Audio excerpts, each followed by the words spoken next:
Hello everyone, welcome to my channel English Grammar Tutorial. আজ আমরা কি শিখব? প্রেপোজিশনের ক্র্যাশ কোর্স। তোমরা সবাই জানো আমি এর আগে ভয়েস চেঞ্জের ক্র্যাশ কোর্স আপলোড করে দিয়েছি, ন্যারেশন চেঞ্জ আপলোড করে দিয়েছি। এই ভিডিওগুলো আমি অনেকদিন আগে আমার চ্যানেলে করেছিলাম, আজ থেকে প্রায় 2 বছর আগে। সেই ক্লাসগুলোকেই আমি এক জায়গায় মার্জ করে একটা ভিডিও আকারে তোমাদের কাছে প্রোভাইড করছি, যাতে তোমরা একটা ভিডিওর মাধ্যমেই পুরো টপিকটাকে অনায়াসে শিখে নিতে পারো।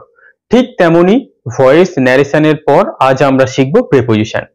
এই যে প্রেপোজিশনটা আমরা শিখব, তোমরা সবাই জানো প্রেপোজিশন দু প্রকার, একটা হচ্ছে অ্যাপ্রোপ্রিয়েট প্রেপোজিশন আর একটা হচ্ছে conceptual preposition.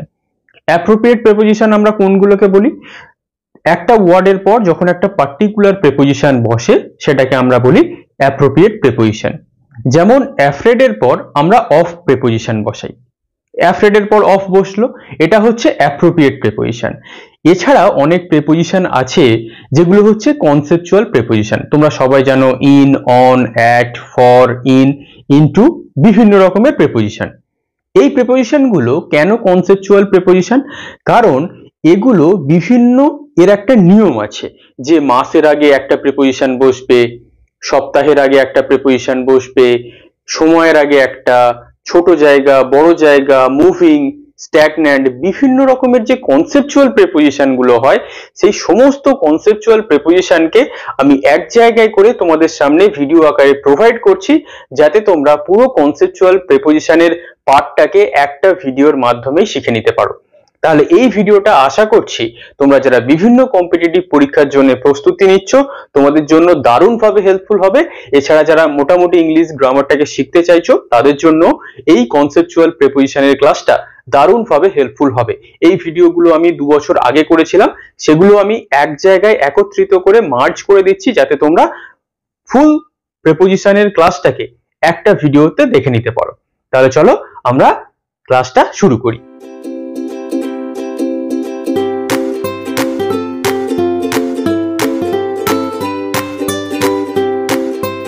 Hello everyone, welcome to English grammar tutorial class. আজকের থেকে আমরা প্রেপোজিশনের সিরিজ শুরু করছি। প্রেপোজিশনের গুরুত্ব ইংলিশ ল্যাঙ্গুয়েজে অপরিসীম। আমরা ভালো ইংরেজি লিখতে চাই, ভালো ইংরেজিতে কথা বলতে চাই, প্রেপোজিশনের গুরুত্ব অপরিসীম। তাই প্রেপোজিশনকে আমাদের ভালোভাবে জানতেই হবে সঠিক ইংরেজি লিখতে গেলে, বলতে গেলে। তাহলে প্রেপোজিশন মনে হতে পারে প্রিপোজিশন, কিন্তু না, এটার সঠিক উচ্চারণ প্রেপোজিশন। এর বেসিক যে জিনিস সেটা আমরা পার্টস অফ স্পিচে আলোচনা করে নিয়েছি। আজ যে আমরা সিরিজ শুরু করছি সেখানে আমরা শিখব টাইম, মান্থ, ডে, ডেট, ইয়ার, সিজন, এই সব ওয়ার্ডের আগে কি প্রেপোজিশন বসে সেটাকে আমরা ডিটেলসে জেনে নেব। এরপরে আমরা প্রায় 6-7টা সিরিজ করব প্রেপোজিশনের। তোমরা সঠিকভাবে প্রত্যেকটা প্রেপোজিশনকে ঠিক আইডেন্টিফাই করতে পারবে। তাহলে দেখা যাক। প্রথম, মান্থ, ইয়ার, সিজন। মান্থ মানে মাস, ইয়ার মানে বছর, সিজন মানে কি ঋতু। এই প্রত্যেকটার আগে কি বসবে? ইন বসবে। প্রত্যেকটার আগে কি বসবে? ইন। যেমন হি উইল কাম ইন জানুয়ারি, সে জানুয়ারি মাসে আসবে। আমরা কি বসিয়েছি প্রেপোজিশন? ইন। তাহলে January, February, March, April, May, June, July, August, September, October, November, December, প্রত্যেকটা মান্থের আগেই তাহলে আমাদের কি প্রেপোজিশন বসবে? ইন। ক্লিয়ার? তারপরটা দেখা যাক।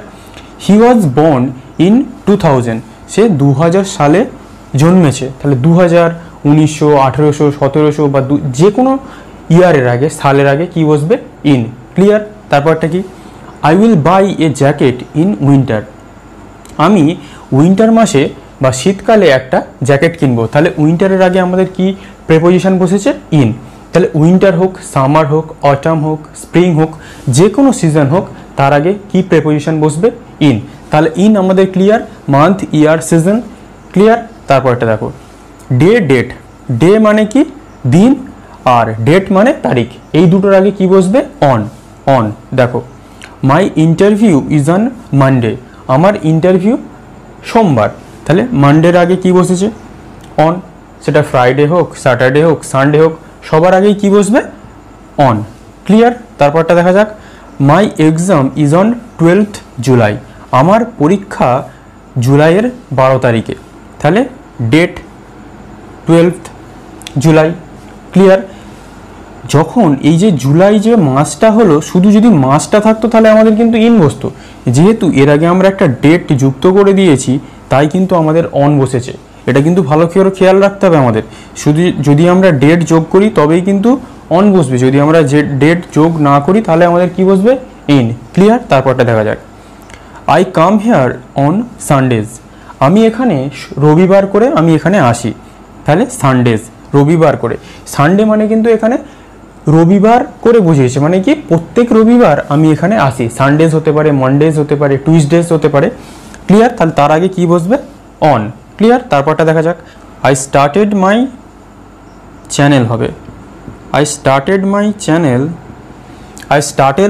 I started my channel on January 1st 2020। এই 2020 সালের জানুয়ারি মাসের প্রথম তারিখে বা পয়লা তারিখে আমি আমার চ্যানেলটা শুরু করেছিলাম। তাহলে এই রকম যদি সেন্টেন্স থাকে, জানুয়ারি ফার্স্ট, প্রথমে মান্থ, তারপরে ডেট, তারপরে ইয়ার, সেই ক্ষেত্রেও কিন্তু অন বসবে। এটা এরকম হতে পারে 2nd জানুয়ারি বা 1st জানুয়ারি, 3rd জানুয়ারি, 4th জানুয়ারি। এটাকে আমরা ফার্স্টটাকে আমরা এদিকেও করতে পারি, ওদিকেও করতে পারি, দুটোই ঠিক। কিন্তু যদি আমরা এই ফরম্যাটে লিখি তাহলে কিন্তু আমাদের অন বসবে। এটা কিন্তু আমাদের মাথায় রাখতে হবে। এখানে আমাদের জানুয়ারি আছে বলে ইন বসিয়ে দিলে হবে না, এখানে আমাদের মাথায় রাখতে হবে এখানে অন বসবে। ক্লিয়ার? যদি আমরা সেন্টেন্সে এই ফরম্যাটে ফলো করি তাহলে এটা আমাদের ডেট অন বসবে। ক্লিয়ার? তারপরটা দেখা যাক, টাইম অ্যান্ড আওয়ার, সময় এবং ঘন্টার আগে অ্যাট বসবে। কীরকমভাবে, I get up at 7 o'clock। আমি সকাল 7টায় ঘুম থেকে উঠি, তাহলে অ্যাট বসেছে আমাদের 7 o'clock। Clear? Time, the meeting will start at 2 PM।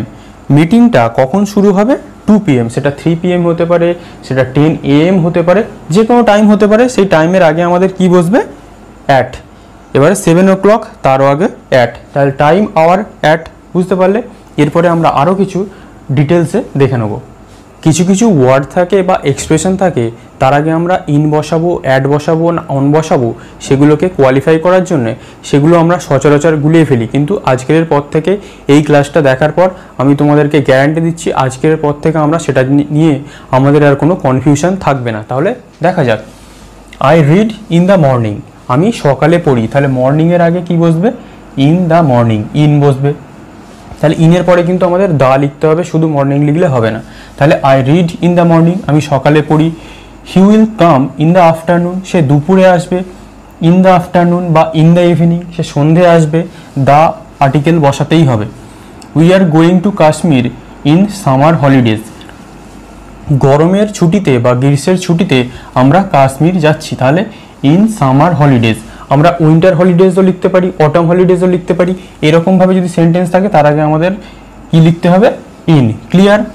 The train lives in 5 minutes। ট্রেনটা 5 মিনিটের মধ্যেই ছেড়ে দেবে, মানে এখন থেকে শুরু করে 5 মিনিটের মধ্যে ছেড়ে দেবে। তাহলে সেটা কি, ইন 5 minutes। আর কোন 6 minutes হতে পারে, 7 minutes হতে পারে, 10 minutes হতে পারে। তাহলে তার আগে কি বসবে আমাদের, ইন। ক্লিয়ার? তারপরটা কি, the result will B published in a few days. কিছুদিনের মধ্যেই রেজাল্টটা পাবলিশড হয়ে যাবে। তাহলে ইন এ ফিউ ডেজ, তার আগে এ ফিউ ডেজের আগে কি বসবে আমাদের, in. Clear? In a few days মানে কিছুদিনের মধ্যে। তারপরটা দেখা যাক, corona virus will spread rapidly in the next few days. পরবর্তী কিছুদিনের মধ্যে করোনা ভাইরাস খুব দ্রুততার সহিত ছড়িয়ে পড়বে। তাহলে in the next few days, the next few ডেজের আগে কি বসবে আমাদের, ইন। তাহলে এই যে সেন্টেন্সগুলো দেখলে এগুলো ক্লিয়ার। যদি না মনে থাকে বারবার প্র্যাকটিস করবে, দেখবে অনায়াসে এগুলো তোমরা আয়ত্ত করতে পারছো। তারপরগুলো দেখা যাক, যেগুলোও খুব গুরুত্বপূর্ণ। আমরা সচরাচর এইগুলোতেই বেশি আমরা ভুল করে থাকি। যেমন দেখো, we will go two Digha at the weekend. উইকেন্ডে আমরা দীঘাতে যাব। তাহলে মনে হতে পারে দ্য উইকেন্ডের আগে ইন বসবে, কিন্তু না, at the weekend. Clear? I can't slip at night. আমি রাতে ঘুমোতে পারি না। তাহলে নাইটের আগে আমাদের কি বসবে, at. Where will you be at Christmas. ক্রিসমাসে তুমি কোথায় থাকবে, তাহলে ক্রিসমাসের আগে কি বসবে আমাদের, at. Clear? Where. Result will be declared at the end of January. January মাসের শেষে রেজাল্ট ডিক্লেয়ার হয়ে যাবে। তাহলে at the end of January, January মাসের শেষে। এরম সেন্টেন্সে আমরা কি লিখব, অ্যাট। ইন লিখবো না কিন্তু আমরা, clear. What are you doing at the moment, এই সময় তুমি কি করছো, তাহলে অ্যাট দ্য মোমেন্ট, দ্য মোমেন্টের আগে at preposition. We take lunch at noon, আমরা দুপুরে লাঞ্চ করি, তাহলে নুনের আগে কি at. The birds sing at dawn, ভোরবেলা পাখিরা গান করে, তাহলে অ্যাট। ডনের আগে কি বসবে at. I take juice at breakfast, ব্রেকফাস্টে আমি কিনি জুস খাই, তাহলে ব্রেকফাস্টের আগেও at. I was sleeping at that time, সেই সময় আমি ঘুমোচ্ছিলাম, তাহলে অ্যাট দ্যাট টাইম, তাহলে দ্যাট টাইমের আগে অ্যাট, সেই সময়। Don't call me at midnight, মধ্যরাতে বা মাঝরাতে আমায় কল করো না, তাহলে মিড নাইটের আগে কি অ্যাট, ক্লিয়ার।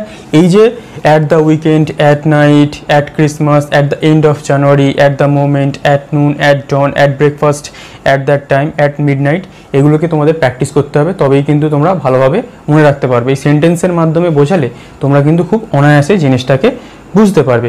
এবারে আরও কিছু এক্সপ্রেশন যেগুলো আমরা সচরাচর ভুল করে থাকি সেগুলো দেখো, যেমন দিস মর্নিং, দিস উইক মানে কি দিস উইক এই সপ্তাহে, দিস মান্থ এই মাসে, লাস্ট আগস্ট লাস্টের যে আগস্ট মাসটা চলে গেছে সেইটায়, লাস্ট উইক আগের সপ্তাহে, লাস্ট মান্থ আগের মাস, নেক্সট মান্থ পরের মাস, নেক্সট উইক পরের সপ্তাহে, এভরিডে প্রত্যেক দিন, এভরি মর্নিং প্রত্যেক সকালে, এভরি মান্থ প্রত্যেক মাসে। তাহলে দেখো এই যে this this this, last last last, next next, every, এই ওয়ার্ডগুলোর আগে আমরা প্রেপোজিশন বসাবো না। ভালো করে মনে রাখো, এই ওয়ার্ডগুলো দিয়ে যদি আমরা লিখি তার আগে আমরা প্রেপোজিশন বসাবো না। যেমন he is coming in this week, আমরা কি লিখেছি ইন দিস উইক, সে এই সপ্তাহে আসবে, তাহলে কি এর আগে আমরা প্রেপোজিশন বসাবো? He is coming this week হতে পারে, দিস মান্থ হতে পারে, দিস ইয়ার হতে পারে, ক্লিয়ার। বা যদি এটাকে আমরা পাস্ট টেন্স করে দিই, হি কেম, তাহলে আমরা কি লিখতে পারি হি কেম লাস্ট মান্থ, হি কেম লাস্ট উইক, সে আগের মাসে এসেছিল, বা সে আগের আগস্ট মাসে এসেছিল, হি কেম লাস্ট উইক, সে আগের সপ্তাহে এসেছিল, হি কেম লাস্ট মান্থ, সে আগের মাসে এসেছিল। এবার যদি আমরা নেক্সট মান্থ করতে চাই তাহলে এখানে আমাদের কি উইল যোগ করে দিতে হবে। He will come next month, সে পরের মাসে আসবে। He will come next week, সে পরের সপ্তাহে আসবে। এবার যদি আমরা এভরিডে করতে চাই, এটাকেও আমরা করতে চাই, তাহলে এখানে আমরা কামের সাথে এস যোগ করে দেবো। He comes everyday, he comes here everyday, সে এখানে প্রত্যেক দিন আসে। He comes here every morning, সে এখানে প্রত্যেক সকালবেলা আসে। He comes here every month, সে এখানে প্রত্যেক মাসে আসে। তাহলে এই যে দিস, লাস্ট, নেক্সট, এভরি, এগুলো দিয়ে যদি আমরা কোনো সেন্টেন্স লিখতে চাই, তারপরে আমরা এইরকম morning, week, month, August, last, August, month, week, এইসব ওয়ার্ড যদি আমরা বসাই তাহলে কিন্তু সেই সব ওয়ার্ডগুলোর আগে আমরা প্রেপোজিশন নেব না। মনে হবে প্রেপোজিশন নেব, কিন্তু অ্যাকচুয়ালি আমরা কোনো প্রেপোজিশন ইউজ করব না। আর একটা গুরুত্বপূর্ণ জিনিস দেখো, যেটা আমরা কি দেখলাম, I read in the morning, আমি সকালে পড়ি, ক্লিয়ার। এখানে দেখো ইন দ্য মর্নিং তো আমরা লিখেছি, কিন্তু একটা সেন্টেন্স দেখো, এখানে দেখো I am coming on Monday morning. এখানে তোমাদের মনে হতে পারে অনের জায়গায় আমরা ইন বসাবো যেহেতু আমরা মর্নিং আছে, কিন্তু এখানে আমাদের তো মনডেটা মর্নিংয়ের আগে এসে গেছে, তাই জন্যই আমরা কিন্তু এখানে ইন না বসিয়ে অন বসাবো। সেটা মানডে মর্নিং হতে পারে, মানডে নাইট হতে পারে, মানডে আফটারনুন হতে পারে, সেটা টুইসডে মর্নিং হতে পারে, ওয়েডনেসডে মর্নিং হতে পারে, যে কোনো ডে হতে পারে। কিন্তু যদি আমরা এরকম সেন্টেন্স লিখি তার আগে আমরা অন বসাবো, এর এই যে মর্নিং, আফটারনুন, এই যে মর্নিংয়ের আগে আমরা যে ওখানে দা বসিয়েছি সেই দা এখানে আমরা বসাবো না। যেমন I read in the morning, আমি সকালে পড়ি। আর এখানে কি I am coming on Monday morning, আমি সোমবার সকালে আসছি। তাহলে এখানে কিন্তু আমাদের মনে রাখতে হবে, ওখানে যেহেতু আমরা ইন লিখেছি, এইরকম যদি আমাদের সেন্টেন্স তৈরি করতে হয় তাহলে কিন্তু আমরা এখানে অন লিখবো, ইন লিখবো না, ক্লিয়ার। কারণ এখানে আমাদের আগে কি এসছে, মানডে ডে এসে গেছে, তাই আমরা অন লিখেছি, ক্লিয়ার। এরকমভাবে মনে রাখবে। তারপর আর একটা সেন্টেন্স দেখো, he is throwing a party on the evening of 12th August for his birthday. He is throwing a party, সে একটি পার্টির অর্গানাইজ করতে যাচ্ছে বা পার্টি দিতে চলেছে on the evening of 12th August, 12 তারিখ, আগস্ট মাসের 12 তারিখের সন্ধেবেলা, ফর হিজ বার্থডে, তার জন্মদিনের জন্য, এখানে কমা হবে না। তাহলে on the evening of, on the evening of যে কোনো ডেটের আগে আমরা অন দ্য ইভিনিং অফ, কিন্তু যদি আমরা সেন্টেন্সে লিখি he will come in the evening, সে সন্ধেবেলা আসবে, he will come in the evening. কিন্তু সে এখানে একটা যেহেতু ডেটের কথা উল্লেখ করেছে, আর যখন আমরা এইরকমভাবে সেন্টেন্সটাকে লিখছি on the evening of 12th August, তখন আমরা কিন্তু এখানে ইন বসাবো না, আমরা এখানে অন বসাবো। তোমরা যে কোনো সেন্টেন্স এইরকম যদি ফরম্যাটে লিখতে চাও এটা ভালো করে খেয়াল রাখো, এখানে আমরা ইভিনিং থাকার সত্ত্বেও আমরা এখানে অন বসাবো, কারণ এখানে আমরা একটা ডেটের উল্লেখ করেছি। ক্লিয়ার? তাহলে এই সেন্টেন্স দুটো ক্লিয়ার। ওই সেন্টেন্সের সাথে কিন্তু আমাদের গোলালে হবে না, ওই কনসেপ্টের সাথেও আমাদের মেশালে হবে না, কারণ এটা একটা আলাদা কনসেপ্ট, ওটা একটা আলাদা কনসেপ্ট। তাহলে আমরা অন, অ্যাট, ইন এই সব প্রিপোজিশন নিয়ে যে কোনো টাইম বোঝাই, সেইগুলো টাইম কি, যে কোনো টাইম, সেটা মাস হতে পারে, সেটা ডেট হতে পারে, সেটা তারিখ হতে পারে, সেটা ইয়ার বা বছর হতে পারে, সেটা কোনো 2 PM 3 PM 4 PM এইরকম অর্থে বোঝাতে পারে, সেটা উইক হতে পারে। তার আগে আমরা কী রকম প্রিপোজিশন বসাবো সেই সব কনসেপ্ট তো আমরা জানলামই। প্লাস এই at the weekend, at the end of January, in a few days, in the next few days, in summer holidays, in 5 minutes, এইরকম যে ছোট্ট ছোট্ট কনসেপ্টগুলো আমাদের জানা দরকার। কেন জানা দরকার? কারণ এই কনসেপ্টগুলো আমরা যদি ঠিক না জানি তাহলে আমরা এখানে ভুলভাল ইন বসিয়ে দেবো, অন বসিয়ে দেবো। কিন্তু আমাদের সঠিক সেন্টেন্স লিখতে গেলে আমাদেরকে এই সেন্টেন্সের মাধ্যমে শিখতে হবে কার আগে কোন প্রেপোজিশন বসে। তোমাদের কাজ হবে ভালো করে এই চ্যাপ্টারটাকে লক্ষ্য করা। তোমরা এই নোটগুলো নিয়ে নিতে পারো। এই নোটগুলো নিয়ে নেওয়ার পর তোমাদেরকে কিন্তু র্যান্ডাম প্র্যাকটিস করতে হবে, কারণ যদি তোমরা প্র্যাকটিস না করো, আজকে হয়তো তোমরা ক্লাসটা দেখলে তোমরা মনে রাখতে পারলে, কিন্তু 3 দিন পরে যদি তোমরা প্র্যাকটিস না করো তাহলে তোমরা এই পুরো টপিকটাই ভুলে যাবে। এরপরে তাহলে আমরা কি করব?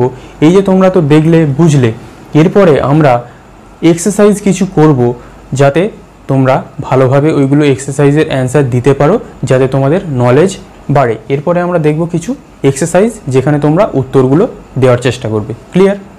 তাহলে আমরা যে প্রিপোজিশনগুলো শিখলাম ইন, অন, অ্যাট, সেগুলো আমরা কিছু এক্সারসাইজ দেখে নিই। তোমরা আমার সাথে উত্তর দেওয়ার চেষ্টা করো। আমি প্রত্যেকটা উত্তরই বলে দেবো, তবুও তোমরা কীরকম শিখতে পারলে সেটা তোমরা মিলিয়ে নাও। ক্লিয়ার? দেখো, I will return home dash the end of month, আমি এই মাসের শেষে ফিরে আসবো। তাহলে এখানে আমরা কি প্রিপোজিশন বসাবো?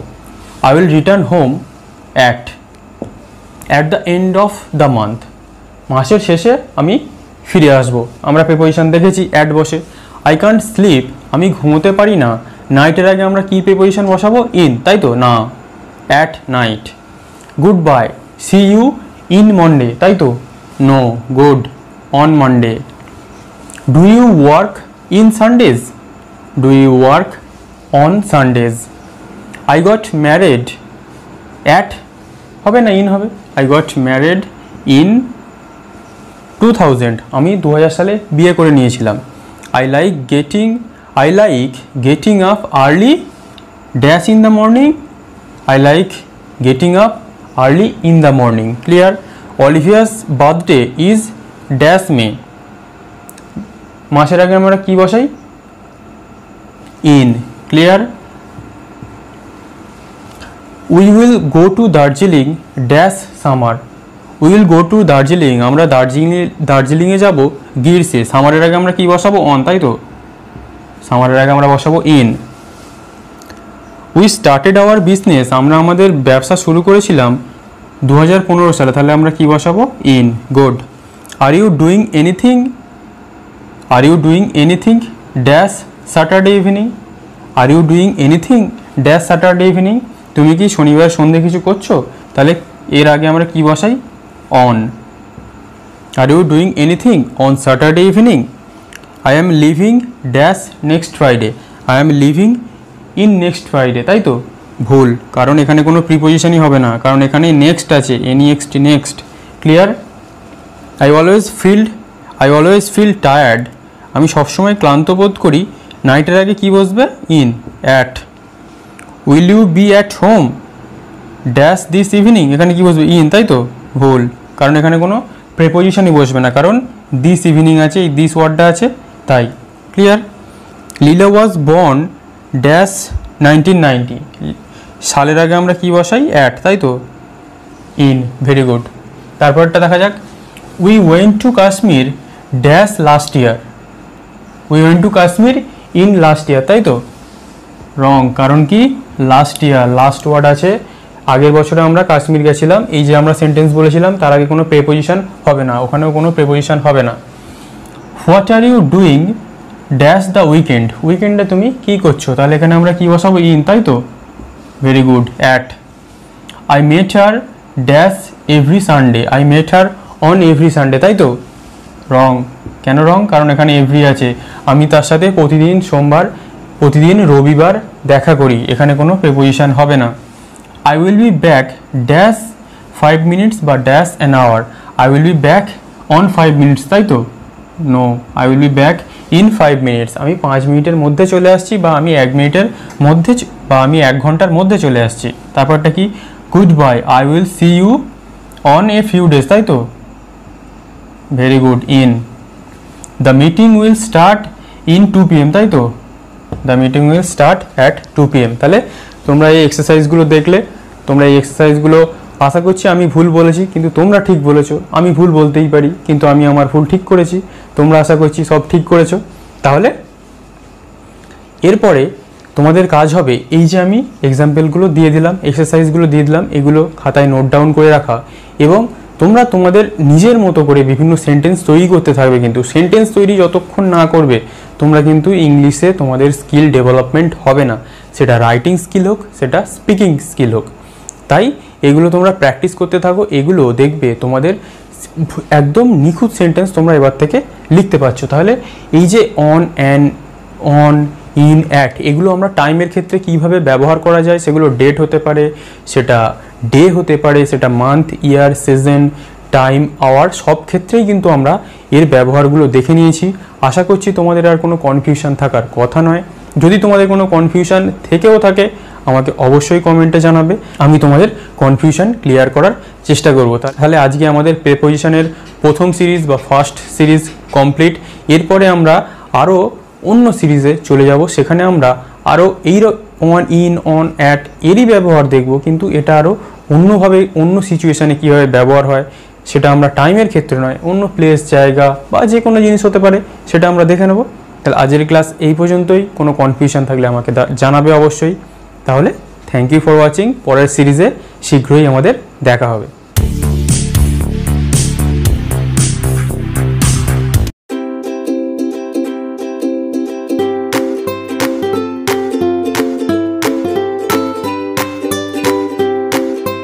আমি ঘরের মধ্যে আছি, চোরটা ঘরের মধ্যে ঢুকলো, মিষ্টিটা প্লেটের ওপরে আছে, বইগুলো টেবিলের ওপরে আছে, একটা বিড়াল টেবিলের ওপরে লাফ মারলো, একটা ছেলে বেড়ার উপর দিয়ে লাফ দিয়ে চলে গেল, আমাদের মাথার উপরে পাখা ঘুরছে, মাথার উপর দিয়ে প্লেন চলে যাচ্ছে, আমাদের মাথার উপরে সূর্য থাকে, সে কলকাতাতে থাকে, সে আমেরিকাতে থাকে, সে বেহালাতে থাকে।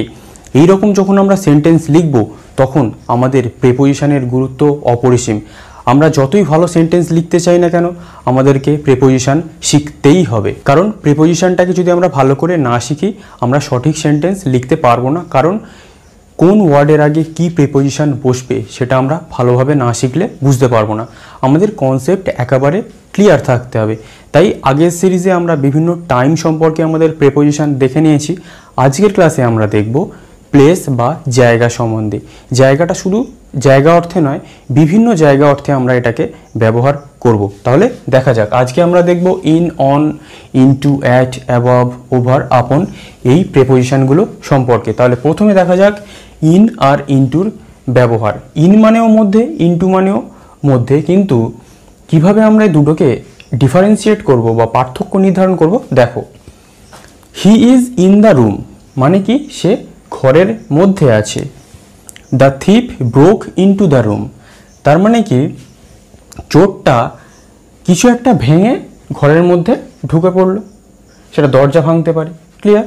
তাহলে ইন মানে এখানে যে he is in the room, সে ঘরের মধ্যে আছে, এটা একটা পজিশন অফ রেস্ট বোঝায়। মানে কি রেস্ট মানে কি, এখানে আমরা কোনো মুভমেন্ট করছি না, এখানে কোনো চলাফেরা নেই, সে জাস্ট ঘরের মধ্যে আছে এবং তার কোনো চলাফেরা আমরা এখানে বোঝাবো না, সে জাস্ট ঘরের মধ্যে আছে।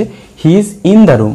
কিন্তু যখন আমরা বলবো the thief broke into the room, তার মানে চোরটা ভেঙে ঘরের ভেতরে ঢুকেছিল, সেটা দরজা ভাঙতে পারে বা আরও জানালা গ্রিল যা ইচ্ছা ভাঙতে পারে। The thief broke into the room, যখন আমরা ইনটু বোঝাবো তখন আমরা একটা মুভমেন্ট বোঝাবো।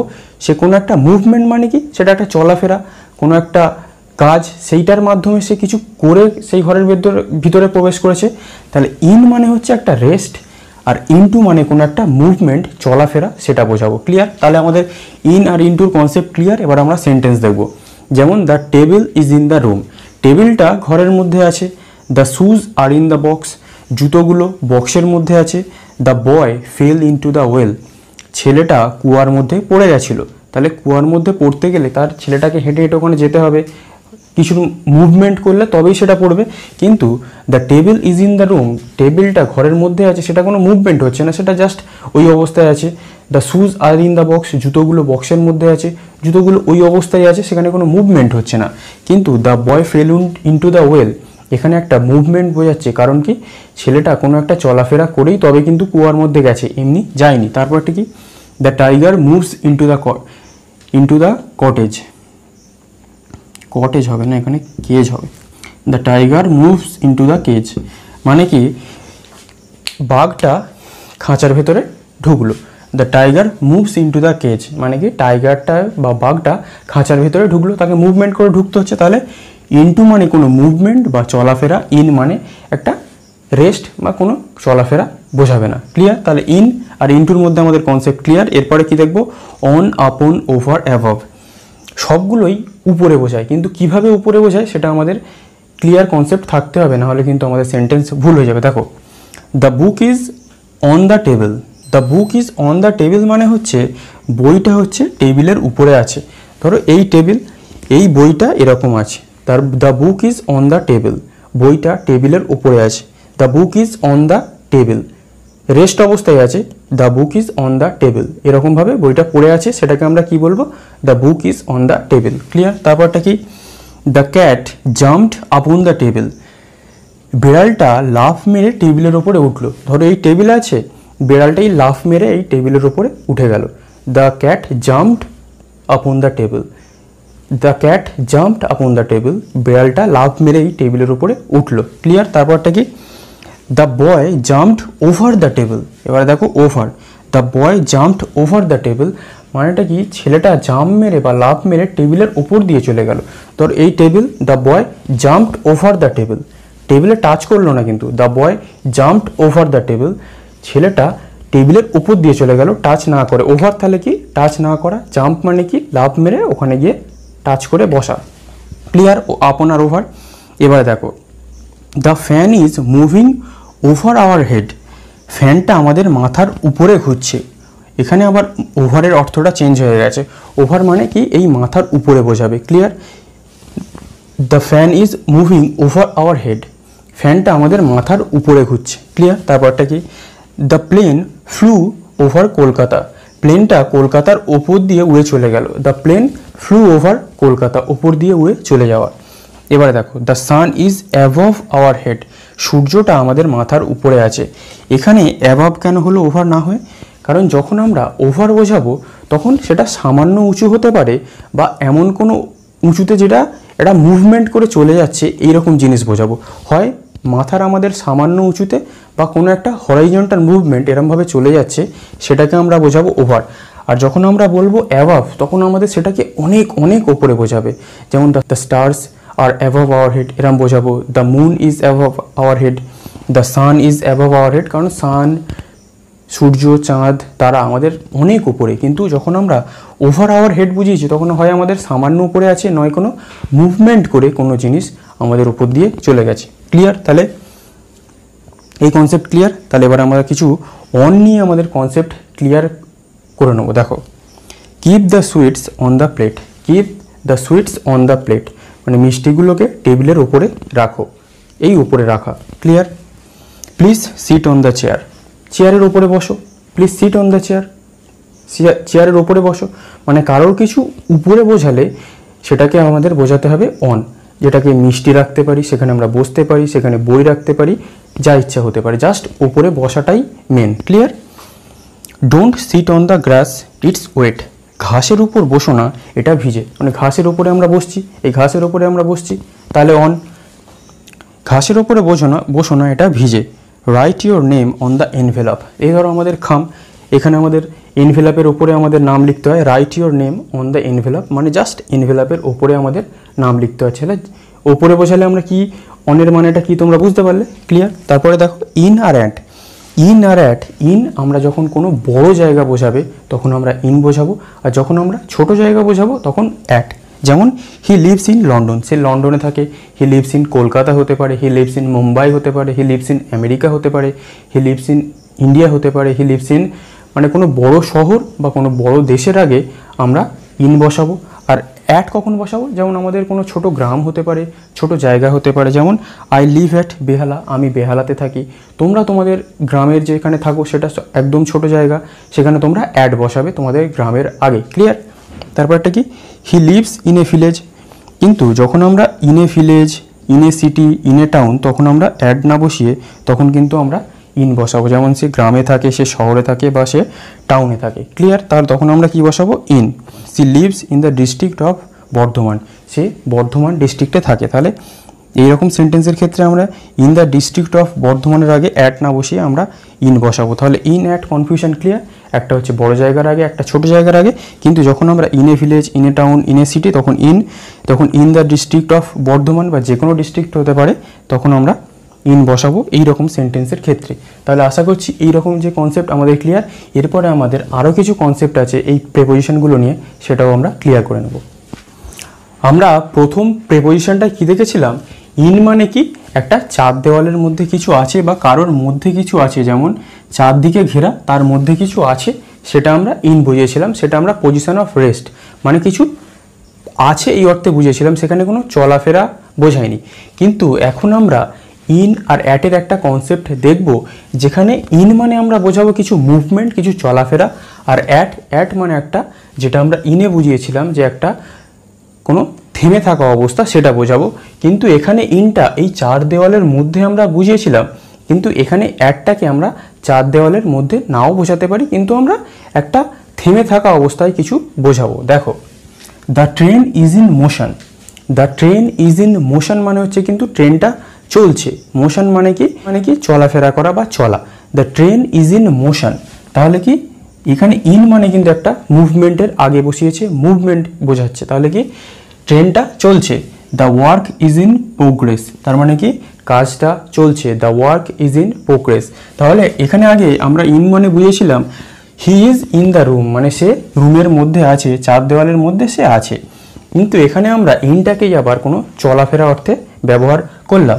তারপরটা কি, I am working at my desk, আমি আমার ডেস্কে বসে কাজ করছি। ধরো এই সামনে তোমার টেবিল আছে, তার পাশে তোমার চেয়ার আছে, তুমি সেই চেয়ারে বসে এই টেবিলে কিছু কাজ করছো। তাহলে কি, I am working at my desk, আমি আমার ডেস্কে বসে কাজ করছি। সেখানে কিন্তু তোমার মুভমেন্ট হচ্ছে না, তুমি কিন্তু ওখানে বসেই আছো, ক্লিয়ার। তারপরটা কি, he is standing at the bus stop হতে পারে, অ্যাট দ্য ডোর হতে পারে, অ্যাট দ্য ট্রাফিক লাইটস হতে পারে। মানে কি সে দাঁড়িয়ে আছে, সে কোথায় দাঁড়িয়ে আছে, বাস স্টপ যেখানে বাস থামে সেখানে, অ্যাট দ্য ডোর দরজার সামনে, অ্যাট দ্য ট্রাফিক লাইটস যেখানে ট্রাফিকের সিগন্যাল দিয়েছে সেখানেই দাঁড়িয়ে আছে।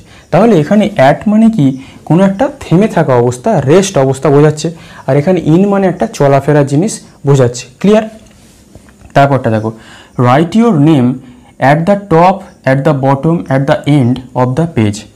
তোমার নামটা লেখো at the top of the page, পেজের ওপরে তোমার নামটা লেখো। এই ধরো পেজ, এখানে তোমার নাম লিখতে বলছে, পেজটা কিন্তু থেমে আছে, পেজটা কি চলাফেরা করছে, তোমার হাত চলাফেরা করতে পারে।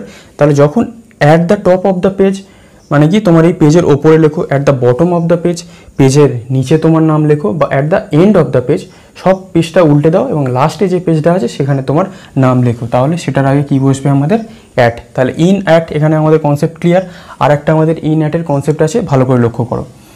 হি is at office, at school, at college, at university, at the station, at the airport. যখন অ্যাট বোঝাবে এই office, school, college, university, station আর এয়ারপোর্টের আগে, এখানে সবসময় জানবে একটা কাজ বোঝাবে, ওয়ার্ক। মানে তুমি অফিসে কোনো কাজে আছো, স্কুলে কাজে আছো, কলেজে কাজে আছো, সেই কাজটা কি পড়াশোনার কাজ হতে পারে। স্টেশনে কি কোনো কাজে হতে পারে, এয়ারপোর্টেও কিন্তু কোনো কাজ, ধরো কোনো কর্মচারী এয়ারপোর্টে আছে, স্টেশনে আছে, ক্লিয়ার। এই অ্যাট যখন এর আগে এই ওয়ার্ডগুলোর আগে বসবে তখন কোনো কাজ বোঝাবে, কিন্তু এর আগে যদি হি ইজ ইন দ্য অফিস, তার মানে এটা শুধুই ইনসাইড বোঝাবে। ইনসাইড মানে কি, শুধুই ভিতরে আছে এই অর্থে বোঝাবে, এখানে আর কিছু বোঝাবে না, শুধু ভিতরে কেউ আছে এই অর্থে বোঝাবে। যেমন he is in the office, সে অফিসেতে আছে বা সে অফিসের মধ্যে আছে, সে কাজ করছে না করছে আমার দেখার দরকার নেই। কিন্তু হি ইজ অ্যাট অফিস যখন আমরা বোঝাবো তখন কিন্তু আমাদের সে অফিসের ভিতরে কাজ করছে এটাই বোঝাবো। যখন আমরা অ্যাট বসাবো তখন আমরা দি বসাবো না, কিন্তু যখন আমরা ইন বসাবো তখন আমরা অফিসের আগে দা বসাবো, তারপরের ক্ষেত্রে আমরা দি নাও বসাতে পারি। যেমন he is in school, he is in college, he is in university, he is in airport. তার মানে কি, সে কলেজের মধ্যে আছে, স্কুলের মধ্যে আছে, এয়ারপোর্টের মধ্যে আছে, ইউনিভার্সিটির মধ্যে আছে। এখানে জাস্ট ওই ভেতরে আছে, এর বেশি আর কিচ্ছু নয়, শুধু ওর ভিতরে আছে এইটা বোঝানোর জন্য ইনসাইড এই অর্থে। কিন্তু অ্যাট মানে কাজ, ক্লিয়ার, গুলোবে না, কিন্তু অ্যাট আর ইনের এই ফাংশনটা আমাদের কিন্তু গোলালে চলবে না। এবারে ইন আর অন আমরা আরেকটা জিনিসের ক্ষেত্রে গুলিয়ে ফেলি, সেটা দেখব। এখানে আমরা তে অর্থে বাংলায় তয়কা তে এই অর্থে ব্যবহার করব। এখন বোঝার দরকার নেই, দেখো এখন তোমরা কনফিউজড হওয়ার দরকার নেই, আগে সেন্টেন্সগুলো দেখো। হি ইজ ইন বেড, সে বিছানাতে, তার মানে কি সে বিছানাতে আছে, হি ইজ ইন বেড, সে বিছানাতে, আমি কি বললাম, তে অর্থে ব্যবহৃত হবে, তয়কা তে। তারপরটা কি, in a street, I live in a small street near the station, আমি একটা ছোট রাস্তাতে, স্টেশনের কাছে একটি ছোট রাস্তাতে থাকি। তাহলে কি, ইন এ স্মল স্ট্রিট মানে একটা ছোট রাস্তাতে, আবার এখানে তে। In the sky, birds fly in the sky, পাখিরা কোথায় ওড়ে, পাখিরা আকাশেতে ওড়ে। In the world, what is the largest city in the world, পৃথিবীতে সবথেকে বৃহত্তম শহর কোনটা, পৃথিবীতে, তয়কাতে। ইন এ নিউজ পেপার হতে পারে, ইন দ্য নিউজ পেপার হতে পারে। I have read this in the news paper, আমি এটা খবরের কাগজে তে পড়েছি বা খবরের কাগজে পড়েছি, কিন্তু আমরা তেটাকে উচ্চারণ করি, যেমন আমি খবরের কাগজে তে পড়েছি। তারপরটা কি, ইন এ ফটোগ্রাফ বা in a picture, you look beautiful in the picture, তোমাকে ছবিতে খুব ভালো দেখায়। You look beautiful in the picture, ওই ছবিতে তোমাকে খুব ভালো দেখায়, তাহলে ছবিতে, ইন দ্য পিকচার তে। In a car, in a taxi, did you came here in your car, তুমি কি এখানে তোমার গাড়িতে করে এসেছো, তাহলে ইন ইউর কার, গাড়িতে। কিন্তু এখানে আমাদের ইন তো আমরা বুঝলাম, কিন্তু আমাদের অনটাও এগুলোর সাথে কনফিউজ করলে চলবে না। অনটাকে আমরা স্পেসিফিক কিছু জিনিসের সাথে ব্যবহার করি, সেটা দেখো। I came here on a bus on a train, আমি এখানে বাসেতে বা ট্রেনেতে করে এসেছি। যখন আমরা বাস বোঝাবো আর ট্রেন বোঝাবো, বা এখানে আমরা শিপও বোঝাতে পারি, জাহাজ, SHIP শিপ, এখানে আমরা জাহাজ বসাবো তখন কিন্তু আমরা অন বোঝাবো, কিন্তু আমরা কার ট্যাক্সি হলে ইন বোঝাবো, দুটোর অর্থই কিন্তু তে, ক্লিয়ার। তাহলে বাস ট্রেন শিপ হলে অন, কার ট্যাক্সি হলে in, clear. The office is on the ground floor হতে পারে, the office is on the ground floor, তাহলে অফিসটা কোথায়, গ্রাউন্ড ফ্লোরেতে। এবার অন দ্য গ্রাউন্ড ফ্লোর লিখতে হবে, কিন্তু আমাদের ইন দ্য গ্রাউন্ড ফ্লোর লিখলে ভুল, ওটা ফার্স্ট ফ্লোর হতে পারে, সেকেন্ড ফ্লোর হতে পারে, থার্ড ফ্লোর হতে পারে, যে কোনো ফ্লোর হতে পারে। তাহলে সেই ফ্লোরের আগে আমাদের কি লিখতে হবে, অন, তাহলে ক্লিয়ার। আরেকটা দেখো, I met her on the way, আমি তাকে রাস্তাতে দেখেছিলাম। I met her on my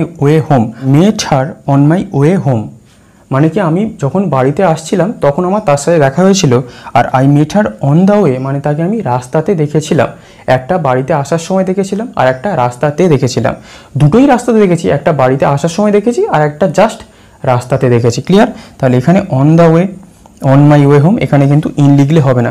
এখানে এই যে অনগুলো আমি লিখেছি, এগুলো কিন্তু তোমরা সচরাচর ইন আর অনের সাথে গুলিয়ে ফেলতে পারে, তাই এগুলো তোমাদের প্র্যাকটিস করতে হবে। তাহলে এর সাথে সাথে আমাদের এই যে প্লেস নিয়ে বা জায়গা নিয়ে যেসব কনসেপ্ট ছিল সেগুলো আমাদের আশা করছি ক্লিয়ার হয়ে গেছে।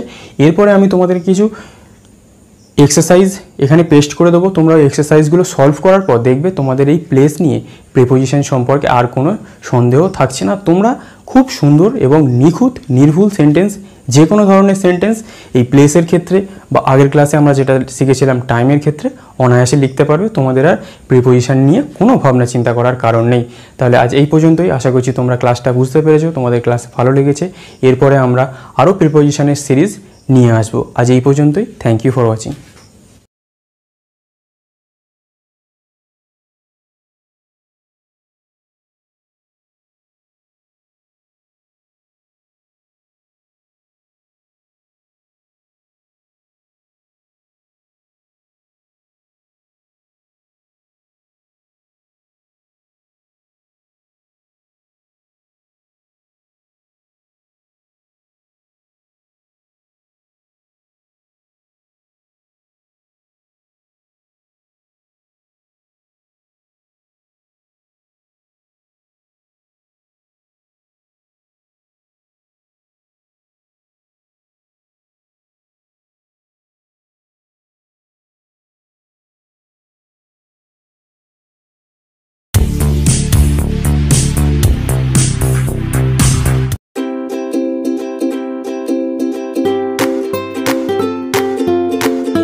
Hello students, welcome to English grammar tutorial class.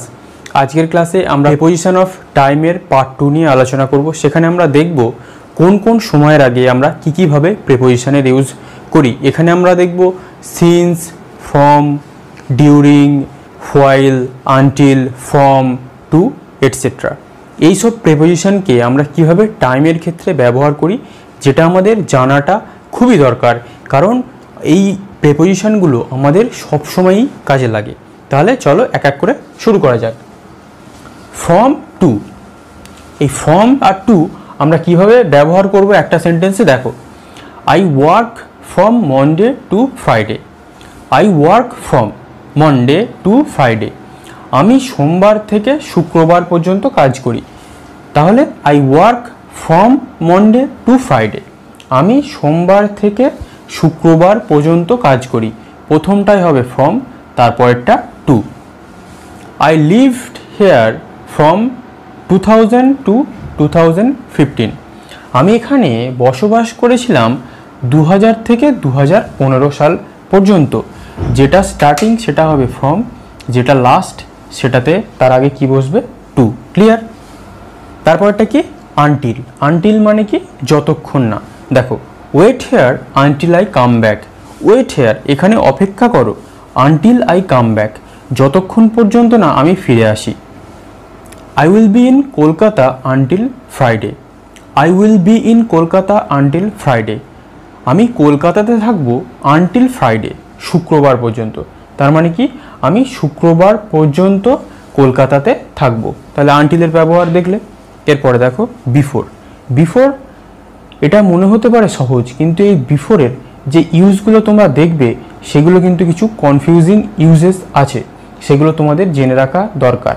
দেখো, we were nervous before the exams.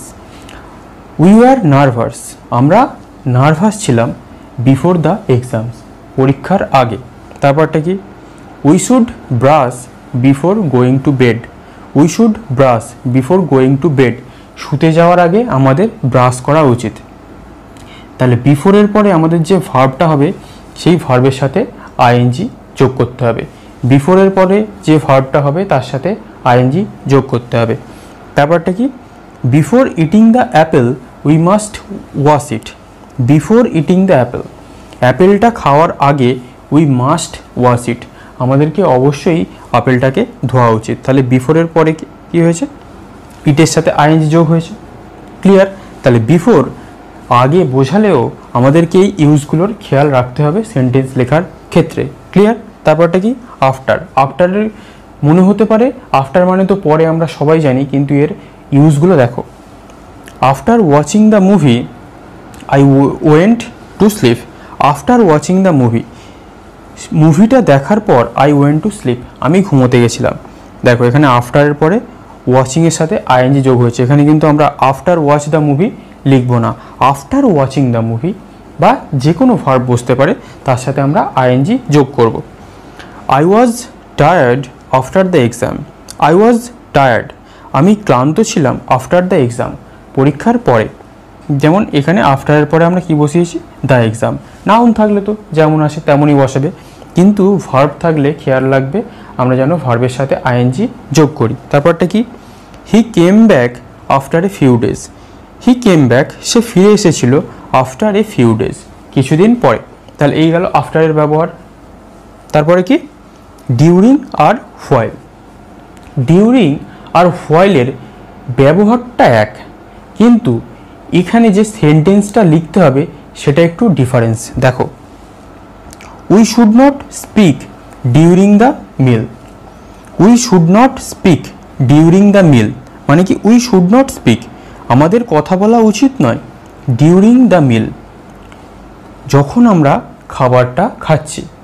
তাহলে ডিউরিং কি, ডিউরিং আমরা সেন্টেন্সে কোনো একটা জিনিস কিছু করছি, সেই রকম সময় আমরা সেই জিনিসটা বোঝাবো। ক্লিয়ার? তাহলে ডিউরিং দ্য মিল মানে কি, we are eating the meal. তাহলে ডিউরিং দ্য মিল মানে কি, উই আর ইটিং।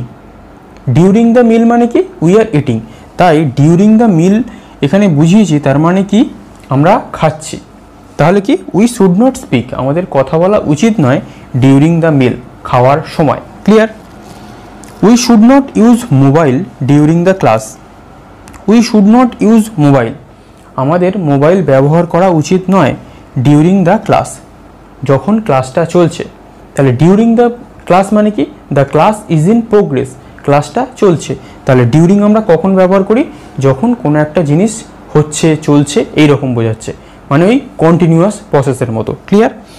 কিন্তু এই তো দেখা গেল ডিউরিংয়ের ব্যবহার, কিন্তু আমরা হোয়াইলটাও কিভাবে ব্যবহার করব ডিউরিংয়ের মতো? দেখো, we should not speak while we are eating. We should not speak, আমাদের কথা বলা উচিত নয় হোয়াইল উই আর ইটিং, যখন আমরা খাই তখন আমাদের কথা বলা উচিত নয়। দুটো সেন্টেন্সের মানে কিন্তু এক, কিন্তু ডিউরিংয়ের পরে আমাদের দেখো সবসময় যে নাউন বসবে, কিন্তু হোয়াইলের পরে আমাদেরকে একটা সম্পূর্ণ সেন্টেন্স স্ট্রাকচার করতে হবে। যেমন হোয়াইলের পরে কি বসিয়েছি? উই আর ইটিং, এটা কিন্তু একটা সম্পূর্ণ সেন্টেন্স। উই আর ইটিং, আমরা খাচ্ছি, কিন্তু ডিউরিং দ্য মিল এটা একটা সম্পূর্ণ সেন্টেন্স নয়। তাহলে ডিউরিংয়ের পরে আমরা সবসময় একটা নাউন বসাবো, আর হোয়াইলের পরে আমরা সবসময় একটা অর্থপূর্ণ সেন্টেন্স বসাবো। দুটো ডিউরিং আর হোয়াইল দুটোই অর্থ একই বোঝাবে। যেমন we should not use mobile during the class, যখন ক্লাসটা চলছে আমাদের মোবাইল ব্যবহার করা উচিত নয়। এটাকে যদি আমরা হোয়াইল দিয়ে করি কি হবে? We should not use mobile while the class is in progress. তার মানে কি? যখন ক্লাস চলছে তখন আমাদের মোবাইল ব্যবহার করা উচিত নয়। কিন্তু আমরা ডিউরিং হোয়াইল দুটোই সেম অর্থে ব্যবহার করলাম, কিন্তু সেন্টেন্সের একটু তফাৎ রয়ে গেল। তাহলে এই হলো এই from, until, before, after, during, হোয়াইলের ব্যবহার। এরপরে আমরা সবথেকে গুরুত্বপূর্ণ ব্যবহার দেখব সিন্স, ফর আর ফ্রমের। এই তিনটে ব্যবহার আমরা সচরাচর গুলিয়ে ফেলি, কিন্তু আজকের পর থেকে আমরা গোলাবো না, তোমরা দেখতে থাকো। এইবারে আমরা আলোচনা করব সিন্স, ফর আর ফ্রম। এই তিনটে প্রেপোজিশন আমরা টাইম লেখার ক্ষেত্রে আমাদের সব থেকে বেশি কনফিউশন ক্রিয়েট হয়, কিন্তু আমাদের তো কাজ কনফিউশন দূর করা। তাই এখন আমরা সিন্স, ফর আর ফর্মের একদম কনফিউশন ক্লিয়ার করে নেব। কোন সময়ের আগে সিন্স বসে, কোন সময়ের আগে ফর বসে, কোন সময়ের আগে ফর্ম বসে। তাহলে দেখা যাক। আমরা একটা একটা পার্টে যাব এবং একটা একটা করে সেটা নিয়ে আলোচনা করব, সাথে আমাদের কনফিউশন ক্লিয়ার করব। দেখো, হি has been in America since 2010। সে 2010 সাল থেকে আমেরিকাতে আছে। ভালো করে বুঝবে, সিন্স যেহেতু আমরা বুঝিয়েছি 2010-এর আগে, তার মানে সিন্স আমরা কখন ব্যবহার করব এটা আগে ভালো করে বোঝো। অতীতের সেই কাজটা থেকে টিল নাও, এখনও সেই কাজটা চলছে বা সেই জিনিসটা এখনও বর্তমান। তার মানে কি? হি has been in America since 2010, মানে কি সে 2010 সাল থেকে এখনও পর্যন্ত, টিল নাও, এখনও পর্যন্ত আমেরিকাতে আছে। তাহলে বুঝলে সিন্স কি? অতীতের কোনো একটা ঘটনা থেকে এখনও সেই ঘটনাটা আছে, এখনও সেই ঘটনাটা চলছে, সেরকম অর্থে। তাহলে সে 2010 সাল থেকে এখনও পর্যন্ত আমেরিকাতে আছে। ক্লিয়ার? তারপরটা কি? I have been ill since Sunday last. আমি আগের রবিবার থেকে অসুস্থ। তার মানে কি? আমি আগের রবিবার থেকে অসুস্থ, মানে কি টিল নাও আমি অসুস্থ, টিল নাও আই অ্যাম ইল, মানে আগের রবিবার থেকে এখনো পর্যন্ত আমি অসুস্থ। কিন্তু আমরা সেন্টেন্সটা কি লিখেছি? আমি আগের রবিবার থেকে অসুস্থ। তার মানে কি? টিল নাও, এখনও আমি অসুস্থ। ক্লিয়ার? তারপরটা কি? It has been raining since I arrived. যখন থেকে আমি এসে পৌঁছেছি তখন থেকেই বৃষ্টি হচ্ছে। তার মানে কি? বৃষ্টিটা যখন আমি এসেছিলাম তখন শুরু হয়েছে, এখনো পর্যন্ত, till now it is raining, এখনো পর্যন্ত বৃষ্টি হচ্ছে। বুঝতে পারলে?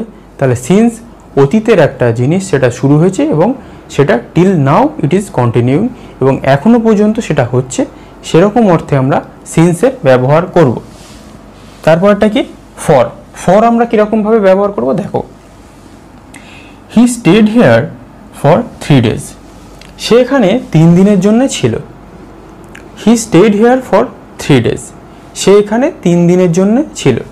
কিন্তু আমরা এখানে he stayed here since 3 days কেন লিখলাম না? কারণ he stayed here for 3 days, সে এখানে 3 দিনের জন্য ছিল, তার মানে সে এখনও এখানে আছে, এটার কোনো মানে নেই। কিন্তু সে এখানে 3 দিনের জন্য ছিল, কখন ছিল সেটা আমাদের দেখার দরকার নেই। সে এখানে 3 দিনের জন্য ছিল, শুধু আমরা এই অর্থে ব্যবহার করেছি। সে এখানে এখনও আছে, এটার কোনো মানে নেই, কিন্তু সে এখানে এখন নেই, তার মানে he stayed here for 3 days, সে এখানে 3 দিনের জন্য ছিল, তার মানে সে এখন এখানে আর নেই। তাহলে সিন্স আমরা কোনো একটা বলতে পারি, নির্দিষ্ট টাইম বোঝাতে পারি যে সে কোনো একটা সময় থেকে এখনো পর্যন্ত আছে। কিন্তু ফর মানে সে এখন আছে, এটা আমরা বোঝাবো না। ক্লিয়ার? তাহলে কি he stayed here for 3 months হতে পারে, সে এখানে 3 মাসের জন্য ছিল। He stayed here for 3 years হতে পারে, সে এখানে 3 বছরের জন্য ছিল।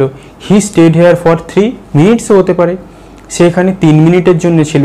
He stayed here for 3 hours হতে পারে, সে এখানে 3 ঘন্টার জন্য ছিল। He stayed here for a long time, সে এখানে অনেক সময় ধরে ছিল। হি স্টেড হেয়ার, তাহলে কি বুঝলে যে ফর তার মানে সেই অ্যাকশানটা এখন আর নেই, কিন্তু সিন্সের ক্ষেত্রে কি সেই অ্যাকশানটা এখনও আছে। ক্লিয়ার? আর একটা জিনিস মাথায় রাখবে, সিন্স আমরা পাস্ট টেন্স আর পারফেক্ট টেন্সের ক্ষেত্রে ব্যবহার করি, কিন্তু ফর আমরা যে কোনো টেন্সের ক্ষেত্রে ব্যবহার করতে পারি।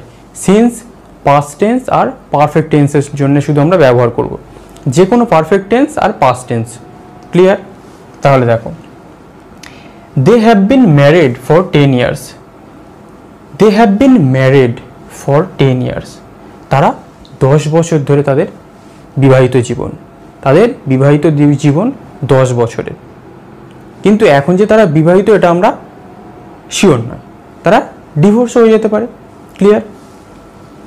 I am going away for the weekend, আমি উইকেন্ডের সময় বাইরে যাচ্ছি। ক্লিয়ার? তাহলে ফরের ক্ষেত্রে আমরা কি জানলাম, যে সেই জিনিসটা এখনো নেই, কিন্তু সিন্সের মানে সেই জিনিসটা এখনো বিদ্যমান। ক্লিয়ার?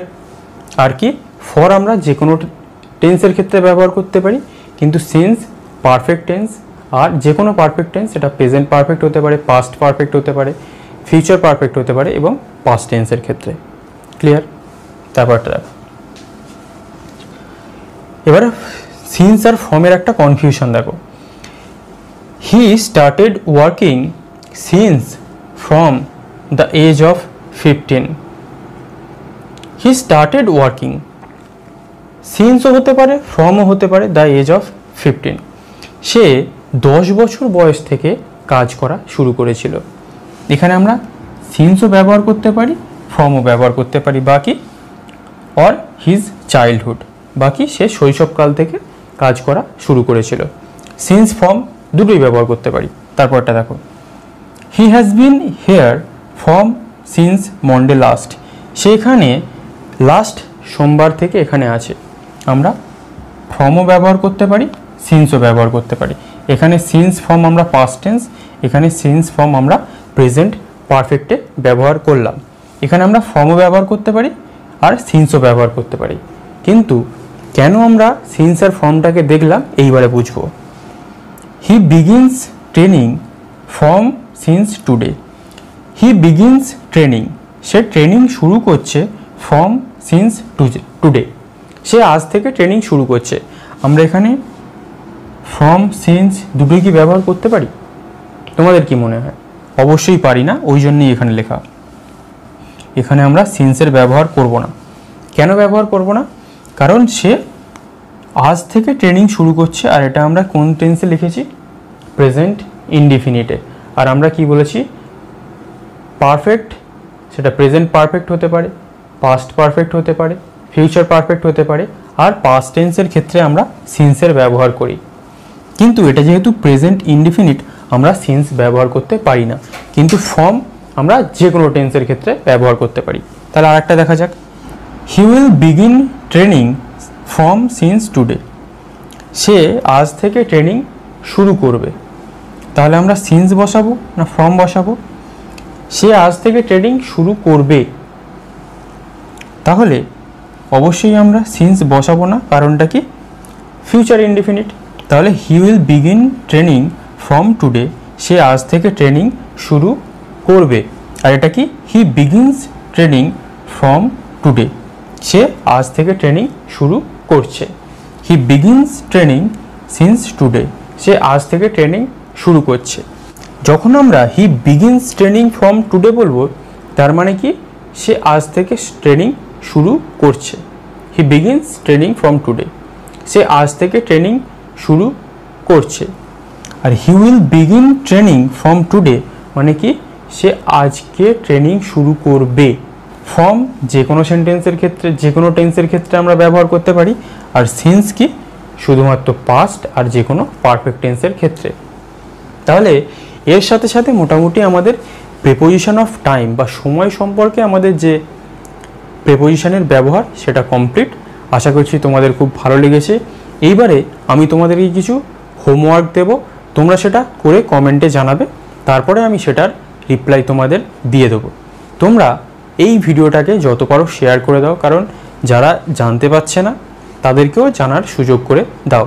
তাছাড়া আরও যে প্রিপোজিশন বা অন্যান্য যেসব গ্রামারের টপিকের ভিডিও আছে সেটাও যারা জানতে চায়, যাদের প্রয়োজন, যারা হয়তো টিউশন পড়ার সামর্থ্য নেই, তাদের কাছে তোমরা এই ভিডিওটা শেয়ার করে দাও। তাহলে তাদের কি হবে, তারা এই ভিডিওগুলো দেখে অনেক উপকৃত হবে। ক্লিয়ার? তোমরা তাহলে শেয়ার করো। আর কি আমি একটা তোমাদের হোমওয়ার্ক দিয়ে দিচ্ছি, তোমরা সেটা কমেন্ট করে জানাবে। তাহলে আজ এই পর্যন্তই। Thank you for watching.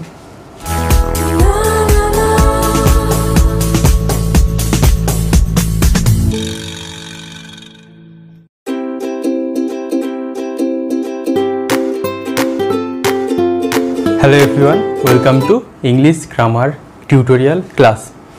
এর আগে তোমরা দেখেছো আমরা প্রিপোজিশনের অনেক ক্লাস করে এসেছি, সেখানে আমরা টাইম, প্লেস সম্পর্কে জেনেছি। আশা করছি তোমরা ক্লাসগুলো নিয়ে থেকে তোমাদের খুব উপকার হয়েছে।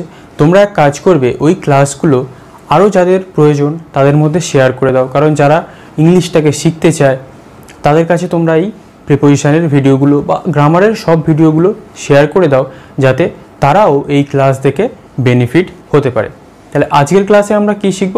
আজকের ক্লাসে আমরা প্রিপোজিশনই শিখব। এমন এমন প্রিপোজিশন আছে যেটা আমরা বুঝতে পারি না যে অ্যাকচুয়ালি আমরা কোন প্রিপোজিশনটাকে ইউজ করব, কিন্তু সেই কনফিউশনই আজকে আমরা ক্লিয়ার করব।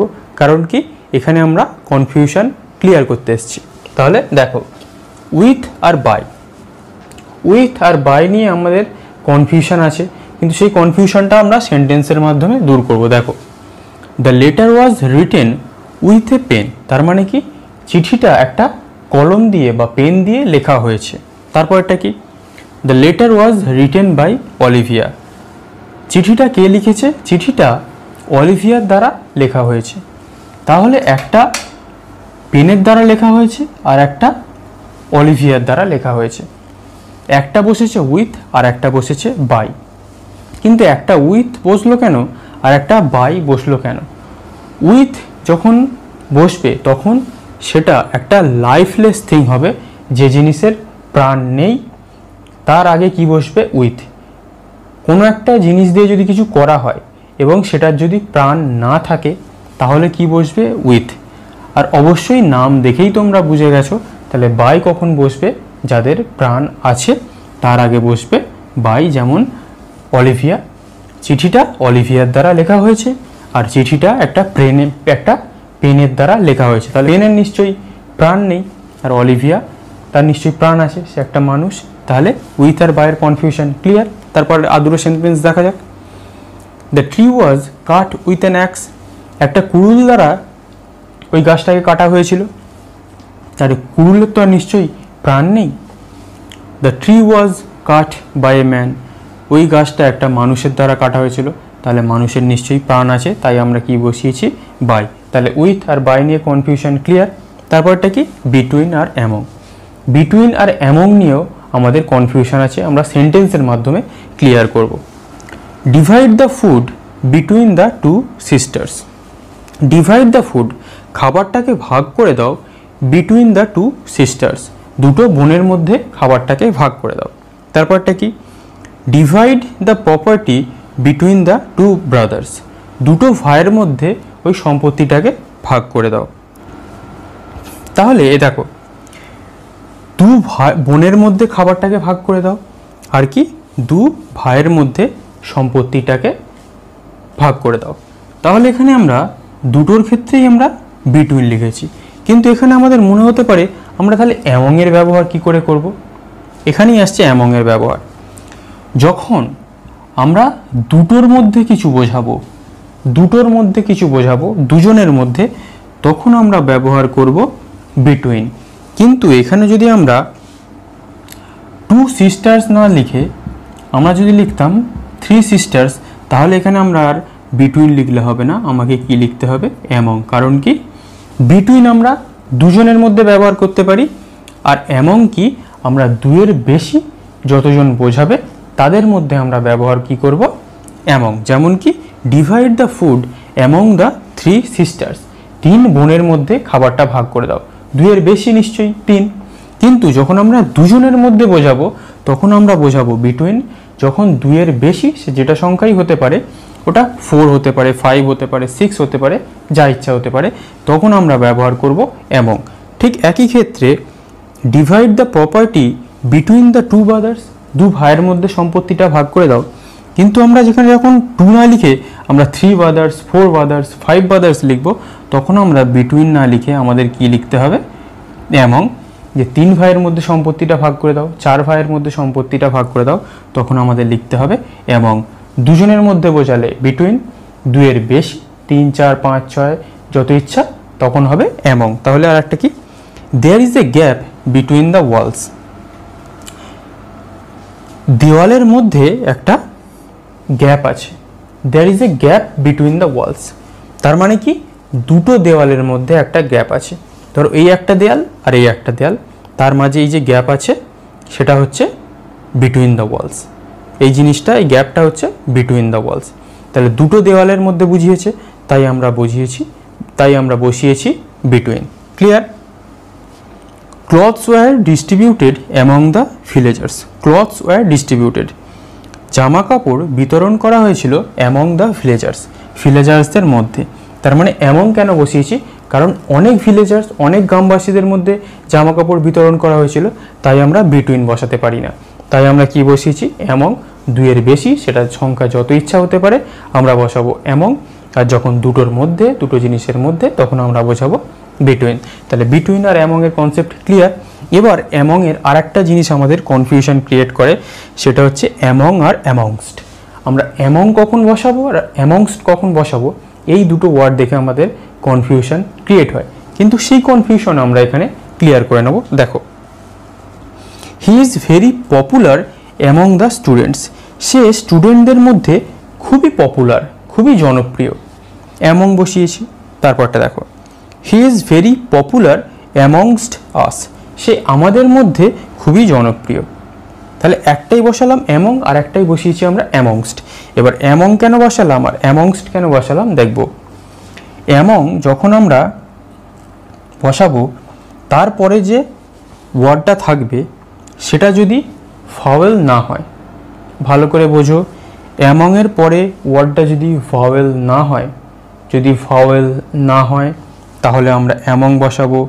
এবং অ্যামংস্টের পরে যদি সেই ওয়ার্ডটা থাকে, আমরা দেখি একটা ভাওয়েল ওয়ার্ড দিয়ে শুরু হয়েছে, বা ভাওয়েল দিয়ে বা ভাওয়েল লেটার দিয়ে শুরু হয়েছে, তার আগে আমরা বসাবো অ্যামংস্ট। এবং যদি কোনো অ্যামংয়ের পরে যদি আমরা ওয়ার্ডটাকে দেখি যেটা কনসোনেন্ট দিয়ে শুরু হয়েছে, তাহলে আমরা বসাবো অ্যামং। আর যদি আমরা দেখি কোনো একটা ওয়ার্ড তার প্রথম লেটারটা ভাওয়েল দিয়ে শুরু হয়েছে, তাহলে তার আগে আমরা বসাবো অ্যামংস্ট। অ্যামংস্টের পরে যে ওয়ার্ডটা তাহলে কী আসবে, সেটা ভাওয়েল দিয়ে শুরু হবে, যেমন ইউ একটা ভাওয়েল, AEIOU।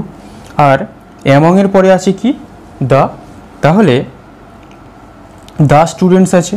তাহলে এরপরে যে দুটো ওয়ার্ড আছে সেটা কোনোটাই ভাওয়েল দিয়ে নয়, দুটোই কনসোনেন্ট দিয়ে, তাই আমরা বসিয়েছি অ্যামং। তাহলে কনফিউশন ক্লিয়ার।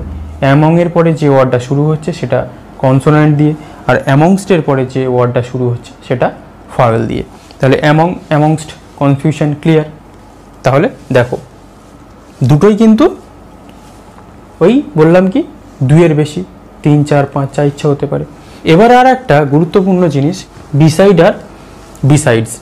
একটা হচ্ছে BESIDE বিসাইড, আর একটা কি বিসাইডস BESIDES, এর সাথে একটা লাস্টে এস যুক্ত হয়েছে। এবারে এইটা নিয়েও আমাদের একটা কনফিউশন থাকে যে দুটোর মিনিং কি, দুটো আমরা কিভাবে ব্যবহার করব। সেন্টেন্সের মাধ্যমে দেখা যাক। He is standing beside me, সে আমার পাশে দাঁড়িয়ে আছে। He has a bike besides a car, তার একটি বাইক আছে, সাথে সাথে কি তার একটি গাড়িও আছে। তার মানে কি গাড়ি ছাড়াও তার একটা বাইক আছে। তাহলে BESIDE মানে হচ্ছে পাশে। ধরো he is standing beside me, সে আমার এই পাশে দাঁড়িয়ে আছে, সেটা হচ্ছে BESIDE। আর যখন আমরা বলবো he has a bike besides a car, গাড়ি ছাড়াও তার কাছে একটি বাইক আছে, তখন আমরা কি বিসাইডস মানে কি অ্যাডিশন বা যোগ, যে ওইটা ছাড়াও আর একটা জিনিস আছে, ওইটা তো আছেই, সাথে সাথে আর একটা জিনিসও আছে। তাহলে কি তার এক কার, একটা গাড়ি ছাড়াও একটা বাইক আছে। কার মানে আমরা 4 চাকাকে বুঝি। তাহলে পরেরটা দেখা যাক। My office is beside his house, তার বাড়ির পাশে আমার অফিস। ধরো কারোর বাড়ি আছে, তার পাশে তার অফিস, তাহলে বিসাইড মানে পাশে হলো। তারপরটা কি হি has a wife besides A girlfriend, তার একটা ওয়াইফ আছে, বউ আছে, সাথে সাথে কি তার একটা গার্লফ্রেন্ডও আছে। তার মানে দুটোই আছে তার। তাহলে বিসাইডস মানে কি এটাও আছে ওটাও আছে, অ্যাডিশন কোনো একটার সাথে আর একটা, বা আরও অনেকগুলো হতে পারে। তাহলে বিসাইডস মানে কি অ্যাডিশন, কোনো একটা জিনিসের সাথে আরও জিনিস আছে, সেটাকে আমরা বোঝাই BESIDES। এটার মানে কিন্তু পাশে নয়। আর BESIDE তার মানে হচ্ছে পাশে। ধরো এখানে হি has a wife besides A girlfriend, তার একটা গার্লফ্রেন্ড আছে, সাথে তার বউও আছে, দুটোই আছে। আর একটা কি, আর বিসাইড মানে কি পাশে। তাহলে এর সাথে সাথে আমাদের এই যে কনফিউশন যে ক্রিয়েট করে যে প্রেপোজিশনগুলো, সেটা আমরা দেখে নিলাম। এরপরে আমি তোমাদেরকে কিছু এক্সারসাইজ দিয়ে দিচ্ছি, তোমরা সেটাকে করো, তাহলে তোমরা বুঝতে পারবে। তোমরা ভালো করে এটাকে বুঝতে পারলে এক্সারসাইজ করার পর সেটা ক্লিয়ার হয়ে যাবে। এক্সারসাইজ করে তোমরা কমেন্ট বক্সে কমেন্ট করো, আমি সেটাকে তোমাদের ইন্ডিভিজুয়ালি উত্তর দিয়ে দেবো। আর যেটা বললাম, এই ক্লাসগুলো আরও যাদের দরকার তাদের মধ্যে শেয়ার করে দিও। যারা স্টুডেন্ট, যারা চাকরির পরীক্ষা দিচ্ছে, যারা ইংলিশ শিখতে চায়, সবার মধ্যে শেয়ার করে দিও, যাতে তারাও এই ক্লাস দেখে উপকৃত হতে পারে। তাহলে আজকের ক্লাস এই পর্যন্তই। আশা করছি তোমাদের ক্লাস ভালো লেগেছে। এর পরের ক্লাসে আমরা আরও কয়েকটা প্রিপোজিশনের চ্যাপ্টার নিয়ে চলে আসবো। তাহলে আজ এই পর্যন্তই। Thank you for watching.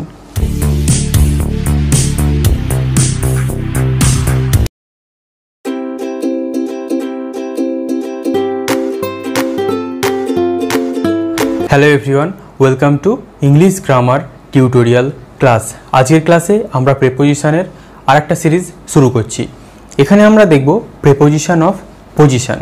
এখানে আমরা অনেক সময় তোমরা লক্ষ্য করবে, আমরা ইংরেজিতে কথা বলার সময় বলি সে আমার ডান দিকে আছে, সে আমার বাঁ দিকে আছে, আমি তার পাশে আছি, কেউ আমাদের দুজনের মধ্যে আছে, সে আমাদের মিডিলে আছে, বা আমরা অনেক সময় বলি সেটা নিচে আছে, উপরে আছে। এই রকম যেসব পজিশন বোঝাতে প্রেপোজিশনের গুরুত্ব অপরিসীম। কারণ এই রকম পজিশন বোঝাতে আমাদেরকে প্রেপোজিশনের ইউজ করতেই হয়, এবং আমরা সচরাচর গুলিয়ে ফেলি কার আগে কি প্রেপোজিশন বসাবো। কিন্তু আজকে আমরা সেটা অনেকটা ডিসকাস করে নেব একটা ছবির মাধ্যমে। দেখো এখানে ছবিটা আসবে, আমি সেন্টেন্স তোমাদের বলতে থাকবো, তোমরা সেই অনুযায়ী দেখতে থাকবে। A is next to B. A is next to B, ধরে নাও এ কোনো ব্যক্তি, বি কোনো ব্যক্তি। ক্লিয়ার? তাহলে এ ইজ নেক্সট টু বি মানে কি এ বি এর পাশে। তাহলে কি আমরা বলতে পারি সিট নেক্সট টু মি, মানে তুমি আমার পাশে বসো। সিট নেক্সট টু মি, তুমি আমার পাশে বসো। এরপরে কি, তাহলে নেক্সট মানে কি পাশে, তারপরে আমরা নেক্সট টু বসাই। ক্লিয়ার? তারপরটা কি B is between A and C, ছবিটা তোমরা দেখতে থাকো। B is between A and C, B একটা ব্যক্তি, এ একটা ব্যক্তি, সি একটা ব্যক্তি। তাহলে B is between A and C মানে হচ্ছে এ আর সি এর মধ্যে কে আছে? B. B is between A and C, তার মানে এ আর সি এর মধ্যে আছে বি। তাহলে বিটুইন মানে মধ্যে, তাহলে দুজন বোঝালে বিটুইন, সেটা আমরা আগের ক্লাসে আলোচনা করে নিয়েছি। তারপর এটা কি? D is in front of B, D is in front of B, তার মানে কি ডি বি এর সামনে। D is in front of B, D B এর সামনে কি আছে? ডি। ধরো আমি বললাম কি you are in front of me, মানে কি তুমি আমার সামনে আছো, বা তুমিও বলতে পারো যে you are in front of me. Clear? তারপরটা কি? ই ইজ বিহাইন্ড বি, মানে কি বি এর পেছনে কে আছে? ই। আমি এটা কি বলতে পারি? আমি ধরো এখানে আছি, ব্ল্যাকবোর্ডটা আমার পিছনে আছে, তার মানে আমি কি বলবো? The blackboard is behind me, আমার পিছনে ব্ল্যাকবোর্ডটা আছে। ক্লিয়ার? তাহলে বিহাইন্ড মানে পিছনে, তোমরা ছবির মাধ্যমে বুঝতে পারলে। তারপরটা কি? A is on the left, এ আছে বাঁ দিকে। ধরো তোমার বাঁ দিকে কেউ আছে, তুমি তখন কি বলবে? He is on my left, তার মানে কি সে আমার বাঁ দিকে আছে। ঠিক একইভাবে C is on the right, C ডান দিকে আছে। ধরো কেউ তোমার ডান দিকে আছে, তুমি কি বলবে? He is on my right, সে আমার ডান দিকে আছে। তারপরটা দেখো, B is in the middle, B মধ্যিখানে আছে। লেফট রাইটের আগে কিন্তু অন বসবে, কিন্তু মিডিলের আগে ইন বসবে, এটা সবসময় মাথায় রাখবে।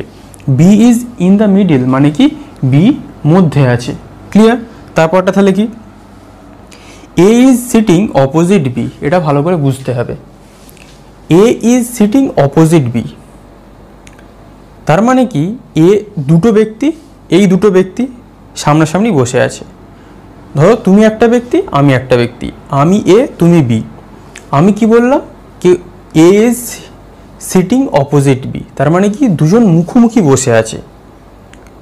ঠিক আছে? অপোজিট মানে মনে হতে পারে বিপরীত, কিন্তু এ ইজ সিটিং অপোজিট বি, আমি এ, তুমি বি, এই যে মুখোমুখি আছি এটাই হচ্ছে A is sitting opposite B, বা B is sitting opposite B, opposite A. Clear? তাহলে তুমি বি, আমি এ, বুঝতে পারলে? এই যে মুখোমুখি এটাই হচ্ছে অপোজিট। ক্লিয়ার? তাহলে পরেরটা কি? Our house is by the sea, মানে কি আমাদের বাড়িটা সমুদ্রের পাশে। He is standing by the window, তার মানে কি সে জানালার পাশে দাঁড়িয়ে আছে। বা কি he is standing by the door, সে দরজার পাশে দাঁড়িয়ে আছে। বা he is standing by the car, সে কোনো গাড়ির সামনে দাঁড়িয়ে আছে বা গাড়ির পাশে দাঁড়িয়ে আছে। তাহলে বাই মানে কি পাশে। তারপরটা কি?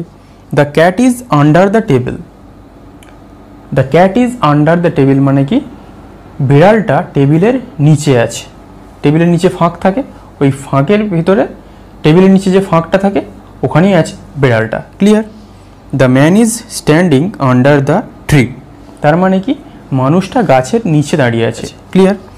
I am wearing a shirt under my jacket, আমি আমার জ্যাকেটের নিচে একটা কি পরে আছি? শার্ট বা জামা পরে আছি। আমরা যখন শীতকালে শার্ট পরি, তার উপরে আমরা জামা পরি, জ্যাকেট পরি, তাহলে সেই জ্যাকেটের নিচে কি থাকে? শার্ট। তাহলে কি I am wearing a shirt under my jacket, আমি আমার জ্যাকেটের নিচে একটা কি পরে আছি? শার্ট। তাহলে এই হচ্ছে আমাদের কিছু কনফিউশন যে পজিশন থাকে সেগুলো আমরা দেখলাম। তাহলে আরও কিছু পজিশন সম্পর্কে আমাদের কনফিউশন ক্লিয়ার করা যাক। অন আর অফ, অনটা তোমরা আগে দেখেছো, তবু দেখো। Don't put your feet on the table, মানে কি টেবিলের উপরে পা রেখো না। ধরো এই টেবিল, বলছে এই টেবিলের উপরে পা রেখো না। তারপরটা দেখো, please take your feet off the table, মানে কি টেবিল থেকে পা নামিয়ে নাও। ধরো কেউ টেবিলে এরম পা রেখে আছে, এই টেবিল এই পা রেখে আছে, আমি তাকে বলছি বা কেউ তাকে বলছে please take your feet off the table, মানে কি এই টেবিল থেকে পা নামিয়ে নাও। টেবিলে কিন্তু সে পা রেখে আছে, তাকে বলা হচ্ছে টেবিল থেকে পা নামিয়ে নাও। ক্লিয়ার? তারপরটা কি? আপ আর ডাউন কীভাবে ব্যবহার হয় দেখো। We walked up the hill, আমরা পাহাড়ের ওপরে উঠলাম, হেঁটে হেঁটে উঠলাম। We walked down the hill, আমরা হেঁটে হেঁটে পাহাড়ের নিচে নামলাম। তাহলে আপ মানে উপরে ওঠা, ডাউন মানে নিচে নামা। ক্লিয়ার? তারপরটা দেখো, be careful or you will fall down the stairs. Be careful, সতর্ক হও, or you will fall down the stairs, না হলে তুমি সিঁড়ি থেকে পড়ে যেতে পারো। ধরো কেউ সিঁড়িতে উঠছে অসতর্কভাবে, তাকে কেউ বলছে be careful or you will fall down the stairs, সতর্ক হও, না হলে কিন্তু তুমি সিঁড়ি থেকে নিচে পড়ে যেতে পারো। তাহলে ডাউন নিচে। ক্লিয়ার? তারপরটা দেখো, থ্রু আর রাউন্ড। থ্রু আর রাউন্ড দেখো, the bird flu into the room through the window. The bird flu into the room, পাখিটা উড়ে রুমের ভেতরে ঢুকলো। থ্রু দ্য উইন্ডো, জানালা দিয়ে। তাহলে থ্রু মানে কি? কোনো কিছুর মধ্যে দিয়ে প্রবেশ করা, কোনো কিছুর মধ্যে দিয়ে প্রবেশ করা বা কোনো কিছুর মধ্যে দিয়ে যাওয়া। তাহলে পাখিটা জানালার মধ্যে দিয়ে প্রবেশ করলো, তাহলে আমরা কি বলবো? Through the window. ক্লিয়ার? আর ইনটু মানে কেন, সেটা তো আমরা আগে আলোচনা করেই নিয়েছি। The earth moves round the sun. The earth moves round the sun, পৃথিবী সূর্যের চারিদিকে ঘোরে। তাহলে রাউন্ড মানে কি? এই যে গোল গোল ঘোরাটাকে আমরা বলবো round. Clear? The road goes through the forest. The road goes through the forest, ভালো করে এটা বুঝবে। রাস্তাটা জঙ্গলের মধ্যে দিয়ে গেছে, তার মানে দুদিকে জঙ্গল, তার মধ্যে দিয়ে একটা বিশাল রাস্তা চলে গেছে, সেটাকে আমরা কি বলবো? The road goes through the forest, রাস্তাটা জঙ্গলের মধ্যে দিয়ে গেছে। ক্লিয়ার? তাহলে থ্রু মানে কি? মধ্যে দিয়ে যাওয়া। I walked round the town and took some pictures. I walked round the town মানে কি? ধরো একটা শহর, সেটা তো আমরা গোল গোল করে ঘুরতেও পারি, তাহলে এটাকে আমরা গোল গোল করে ওরমভাবে বোঝাবো না। I walked round the town, আমি শহরে ঘুরলাম, অ্যান্ড টুক সাম পিকচার্স, এবং কিছু ছবি নিলাম। তাহলে আমরা যখন দুর্গাপুজোয় দেখতে যাই, আমরা কি বলতে পারি? We walked round the pandals, আমরা প্যান্ডেলে ঘুরে ঘুরে দেখলাম। ক্লিয়ার? তাহলে থ্রু মানে কি? কোনো কিছুর ভিতর দিয়ে যাওয়া, আর রাউন্ড গোল গোল ঘোরা বা কোনো জায়গায় ঘোরা। ক্লিয়ার? তাহলে অ্যালং আর অ্যাক্রস, এটাও দেখো, I was walking along the road. I was walking along the road মানে কি? আমি রাস্তা বরাবর হেঁটে চলছিলাম। I was walking along the road, আমি রাস্তা বরাবর হেঁটেই চলেছিলাম। ধরো একটা রাস্তা, সেই রাস্তা দিয়ে আমরা নর্মালি হেঁটে যাচ্ছি, আমরা কি বলতে পারি? I was walking along the road, আমি রাস্তা বরাবর হেঁটেই চলেছিলাম। বা প্রেজেন্টে আমরা বলতে পারি I walk along the road, আমি রাস্তা বরাবর হেঁটে যাই। I am walking along the road, আমি রাস্তা বরাবর হেঁটে চলেছি কন্টিনিউয়াসে। Clear? He is swimming across the river. He is swimming across the river মানে কি? সে নদীতে সাঁতার কেটে চলেছে। He is swimming across the river. আর সেখানে আমরা অ্যাক্রস কেন বোঝালাম? কারণ ধরো আমরা জলে কেউ সুইম করছে বা সাঁতার কাটছে, তাকে জলটাকে ওই কেটে কেটে সাঁতার কেটে যেতে হয়, সেই জলটাকে কেটে এরকম করে করে সাঁতার কেটে যেতে হয়, তাই আমরা বললাম অ্যাক্রস। ওই জলটাকে কেটে কেটে তাকে সাঁতার কেটে কেটে এরকমভাবে যেতে হচ্ছে, তো তাই আমরা বললাম অ্যাক্রস। এখানে কিন্তু আমরা অ্যালং লিখতে পারবো না। ক্লিয়ার? তারপরটা কি? দ্য বয় হবে। The boy drove across the village. The boy drove across the village, ঠিক আছে? তার মানে কি? ছেলেটা ভিলেজের মধ্যে দিয়ে গাড়ি চালিয়ে চলে গেল। ক্লিয়ার? তাহলে এই গেল আমাদের বিভিন্ন যে আমরা পজিশন সম্পর্কে আমাদের প্রিপোজিশনের যে কনফিউশন ছিল, এইরকম আমাদের ফিলিং দ্য ব্ল্যাঙ্কসও অনেক সময় এসে থাকে, বিভিন্ন পরীক্ষায় এসে থাকে, তাহলেও সেটা তোমরা অনায়াসে উত্তর করতে পারবে। তাহলে এর সাথে সাথে মোটামুটি আমাদের পজিশন সম্পর্কে প্রিপোজিশন কমপ্লিট। আমি তোমাদের শেষে একটা হোমওয়ার্ক দিয়ে দিচ্ছি, তোমরা এখানে পেস্ট করে দেবো, তোমরা সেই হোমওয়ার্কগুলো করে কমেন্টে আমাকে জানাবে কে কে কেমনভাবে করতে পারলে, কটা ঠিক করলে। তাহলে তোমরা আর কি করবে, এই ভিডিওটা যাদের দরকার তাদের কাছে শেয়ার করে দাও। শেয়ার করলে কি হবে, তারাও এটা দেখে অনেক কিছু শিখতে পারবে। আর লাইক সাবস্ক্রাইব করতে ভুলো না, কারণ লাইক সাবস্ক্রাইব করলে আমারও ভালো লাগে। তাহলে আজ এই পর্যন্তই। এরপরে আমরা প্রিপোজিশনের আরও অন্য সিরিজ নিয়ে চলে আসব। Thank you for watching.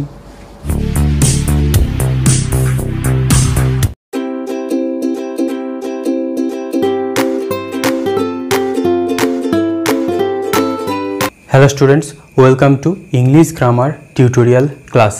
এর আগের ক্লাসগুলোতে তোমরা দেখেছো আমরা প্রিপোজিশন বিভিন্ন কনসেপ্টের মাধ্যমে শিখেছি। আজকের ক্লাসটা একটু আলাদা।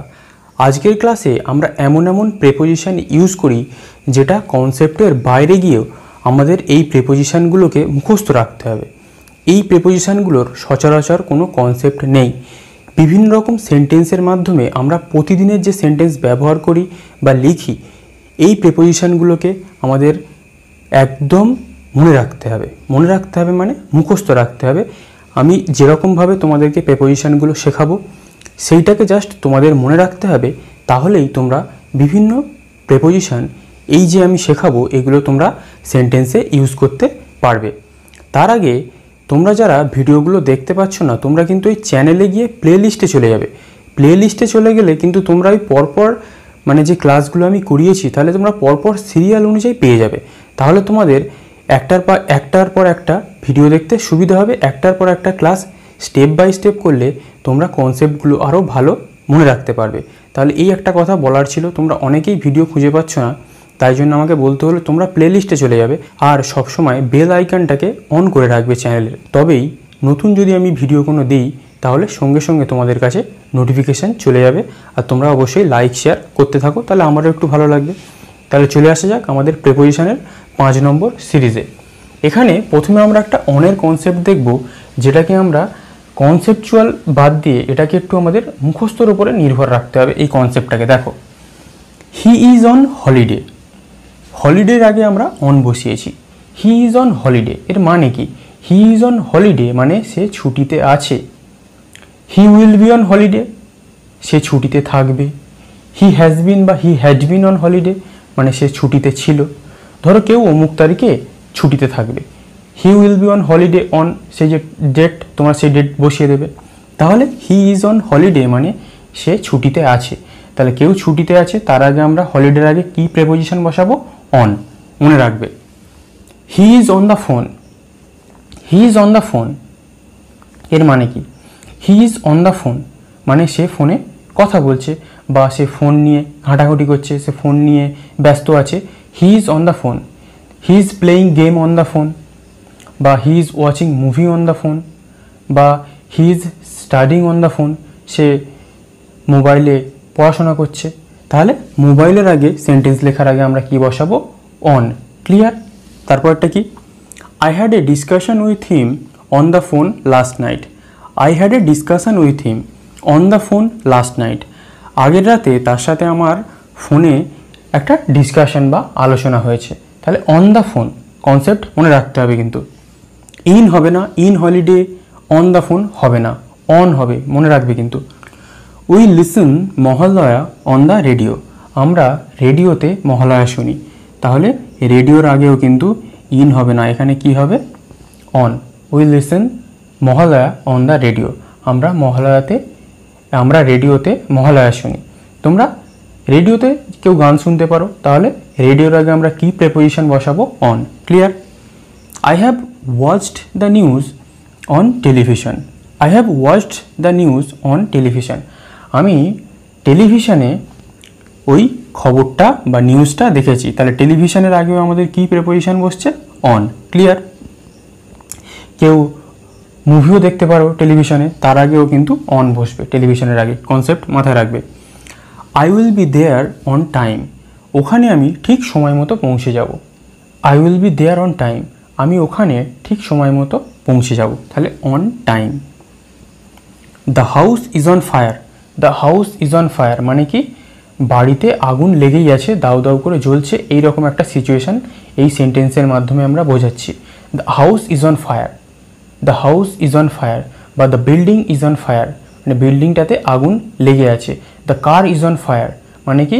ওই কারটাতে আগুন লেগে আছে। কিন্তু অনেক সময় আমরা একটা সেন্টেন্স লিখি the boy is on fire, বা কেউ the participant is on fire, বা the player is on fire, মানে কোনো একটা কেউ কোনো কাজ খুব ভালো করছে। The boy is on fire মানে কি, ছেলেটা খুব ভালো একটা ফুটবল খেলছে বা ক্রিকেট খেলছে বা কোনো কাজ খুব ভালো করছে, তখন আমরা বলি the boy is on fire বা অমুক ইজ অন ফায়ার। তাহলে ক্লিয়ার? অন ফায়ারের দুটো অর্থ, একটা আগুন জ্বলে আছে আর একটা অন ফায়ার মানে কোনো কাজ কেউ খুব ভালোভাবে করছে। তাহলে এই যে আমরা অনের কনসেপ্টটা তোমরা দেখলে, এটাকে তোমাদের একটু মনে রাখতে হবে। 2-4 বার প্র্যাকটিস করলে তোমাদের এই অনের কনসেপ্টটা মনে থেকে যাবে। অন মানে এখানে কোনো উপরে নিচে এইসব বোঝাচ্ছে না। এখানে অনের কনসেপ্ট আমরা টেলিভিশনে, রেডিওতে, ফোনেতে, ছুটিতে এইরকম অর্থে বুঝিয়েছি। তোমরা এই কনসেপ্টটা মাথায় রেখে দেবে। তারপরে অ্যাটের একটা কনসেপ্ট কি, Leela got married at 15। Leela got married at 15। At তারপরে যে 15টা আমরা বসিয়েছি, এখানে আমরা বয়সের কথা বলছি। তাহলে লীলা গট ম্যারিড অ্যাট 15, তাহলে লীলা কত বছর বয়সে বিয়ে করে নিয়েছে? 15 বছর বয়সে। তুমি যে কোনো সেন্টেন্স লিখতে পারো, সে যত বছর বয়সে বা তুমি যত বছর চাও সেই অনুযায়ী তুমি বসিয়ে নেবে, কিন্তু বয়সের আগে লক্ষ্য করবে যাতে সেটা অ্যাট বসে। তারপরটা কি, Raja drives the bike at 120 kilometres an hour. Raja প্রতি ঘন্টায় 120 কিলোমিটার বেগে বাইক চালায়। তাহলে কিলোমিটারের আগে আমাদের কি বসবে? অ্যাট। যত কিলোমিটার হোক না কেন তার আগে আমরা কি বসাবো? অ্যাট। কনসেপ্ট মনে থাকে যেন। Water বয়েলস at 100 degree Celsius. Water কত ডিগ্রি সেলসিয়াসে ফোটে? 100 ডিগ্রি সেলসিয়াসে। তাহলে যে কোনো 100 ডিগ্রি সেলসিয়াস বা যত ডিগ্রি সেলসিয়াস হোক না কেন তার আগে আমাদের কি প্রেপোজিশন বসাতে হবে? অ্যাট। তাহলে এই অ্যাটের কনসেপ্টটা দেখলে এখানে আমরা কোনো টাইম বোঝাচ্ছি না, কিচ্ছু বোঝাচ্ছি না। এখানে একটা বয়স বুঝিয়েছি, এখানে একটা কিলোমিটার বুঝিয়েছি, এখানে একটা ডিগ্রি বুঝিয়েছি। তাহলে এই কনসেপ্টটা আমরা সচরাচর সেন্টেন্স লেখার ক্ষেত্রে আমাদের বুঝতে অসুবিধা হয় যে আমরা অ্যাট বসাবো, অন বসাবো না ইন বসাবো। এই কনসেপ্ট দেখার পর আশা করছি তোমাদের আর কোনো কনফিউশন থাকবে না। পরে একটা দেখা যাক, উইথ আর উইথআউট। উইথ আর উইথআউটের কনসেপ্টটা একদমই সহজ, সঙ্গে আর ছাড়া। কিন্তু এখানে সঙ্গে আর ছাড়া বাদ দিয়ে একটু একটা ট্রিকি কনসেপ্ট আমরা ইউজ করব। দেখো, I like tea with milk. আমি চায়ের সাথে দুধ পছন্দ করি। I like tea with milk মানে কি, আমি চায়ের সাথে দুধ খেতে পছন্দ করি। কিন্তু যখনই আমি লিখব I like tea without milk, তার মানে কি আমি চায়ের সাথে দুধ খেতে পছন্দ করি না। তাহলে সে কী চা পছন্দ করে? লিকার চা। তাহলে উইথ মানে সঙ্গে, উইথআউট মানে ছাড়া। এই কনসেপ্টটা মাথায় রেখে দেবে একটু। Do you know the man with the beard? Do you know the man with the beard? কোয়েশ্চেনটা ভালো করে দেখো, সেন্টেন্সটা। Do you know the man, তুমি কি ওই ব্যক্তিকে চেনো? উইথ দ্য বিয়ার্ড, যার দাড়ি আছে। মানে যার দাড়ি আছে তুমি কি ওই ব্যক্তিটাকে চেনো? ধরো তোমাদের কোনো কথা হচ্ছে যে ওই দাড়িওয়ালা ব্যক্তিটাকে তুমি কি চেনো? Do you know the man with the beard, তুমি কি ওই ব্যক্তিটাকে চেনো যার দাড়ি আছে? বা তুমি ধরো একটা বলতে পারো a man with the beard, মানে একটা ব্যক্তি যার দাড়ি আছে। A man with the beard, একটা ব্যক্তি যার দাড়ি আছে। তারপরে সেন্টেন্সটা কি, do you know the man with the glasses? Do you know the man with the glasses মানে দেখো এখানে তুমি ওই ব্যক্তিটাকে চেনো যে চশমা পরে, উইথ দ্য গ্লাসেস। বা ধরো কেউ তোমাকে একটা পয়েন্ট আউট করে দেখাচ্ছে, do you know the man with the glasses, ওই ব্যক্তিটাকে তুমি চেনো যে মানে চশমা পরে আছে, বা এই আমি যেরকম চশমা পরে আছি সেও হয়তো চশমা পরে আছে। Do you know the man with the glasses বা do you know the woman with the glasses, ওই যে মেয়েটা চশমা পরে আছে তুমি কি তাকে চেনো? এরকম আমরা বলতে পারি কাউকে পয়েন্ট আউট করে। তাহলে ক্লিয়ার? তাহলে উইথ মানে সঙ্গে, এখানে উইথ দ্য গ্লাস মানে চশমা পরে। I want to buy a house with a big garden. I want to buy a house, আমি একটা বাড়ি কিনতে চাই, উইথ এ বিগ গার্ডেন, যেখানে একটা কি থাকবে? বড় বাগান থাকবে। I want to buy a house with a big garden, আমি একটা বাড়ি কিনতে চাই যেখানে একটা বড় বাগান থাকবে। তাহলে অন, অ্যাট আর উইথ, উইথআউট এর যে আমরা একটা কনসেপ্ট, এটাকে কিন্তু তোমাদের মনে রাখতে হবে। এর আলাদা করে বোঝার মতো কিছু নেই এই ব্যাপারটায়।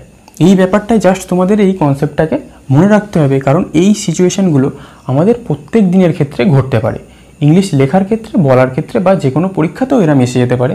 তখন তোমরা আর কনফিউজ হবে না, এইরকমভাবে উত্তর লিখে দেবে অন, অ্যাট, উইথ আর উইথআউটের। এরপরে আমরা আরও 2-3টে কনসেপ্ট আছে সেটাও এক্ষুনি দেখে নেব। তাহলে আর যে দুটো প্রিপোজিশন আছে সেটা দেখা যাক।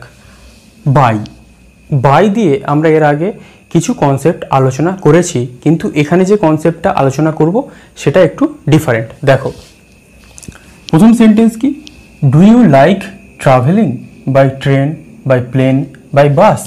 তার মানে আমি ধরো কাউকে জিজ্ঞাসা করছি, তুমি কি ট্রেনে করে ঘুরতে পছন্দ করো, তুমি কি প্লেনে করে ঘুরতে পছন্দ করো, তুমি কি বাসে করে ঘুরতে পছন্দ করো, তাহলে আমি কি বলবো, do you like travelling by train, তুমি কি ট্রেনে ঘুরতে পছন্দ করো। তাহলে এই রকম সেন্টেন্স আমরা যখন লিখব, তাহলে ট্রেন, প্লেন, বাসের আগে আমরা কি প্রিপোজিশন ইউজ করব, বাই। এটা অবশ্যই মনে রাখবে। I like travelling by train, আমি ট্রেনে করে যাতায়াত বা ভ্রমণ পছন্দ করি, clear, by train. I go to college by bike, আমি বাইকে করে কলেজ যাই। I go to college by cycle হতে পারে, clear. I go to college by auto হতে পারে, ক্লিয়ার। কিন্তু I go to college on foot, যখন আমি হেঁটে যাব, অন ফুট মানে হেঁটে যাওয়া, তখন আমরা আর বাই বসাবো না, তখন আমরা কি বসাবো, প্রিপোজিশন অন। এই কনসেপ্টটা মাথায় রাখতেই হবে। I go to college on foot, আমি হেঁটে কলেজ যাই। হেঁটে হলে অন, বাইকে হলে, অটোতে হলে, বাসে হলে বাই, ক্লিয়ার। তারপরটা কি বলছে, have you read any poetry by kids, have you read any poetry by kids. By কিডসের কথার অর্থ হচ্ছে, তুমি কি কিডসের কোনো লেখা কবিতা পড়েছো, তুমি কি কিডসের কোনো কবিতা সেটা পড়েছো, মানে কিডসের লেখা কবিতা তুমি পড়েছো কিনা এখানে আমরা জানতে চাইছি।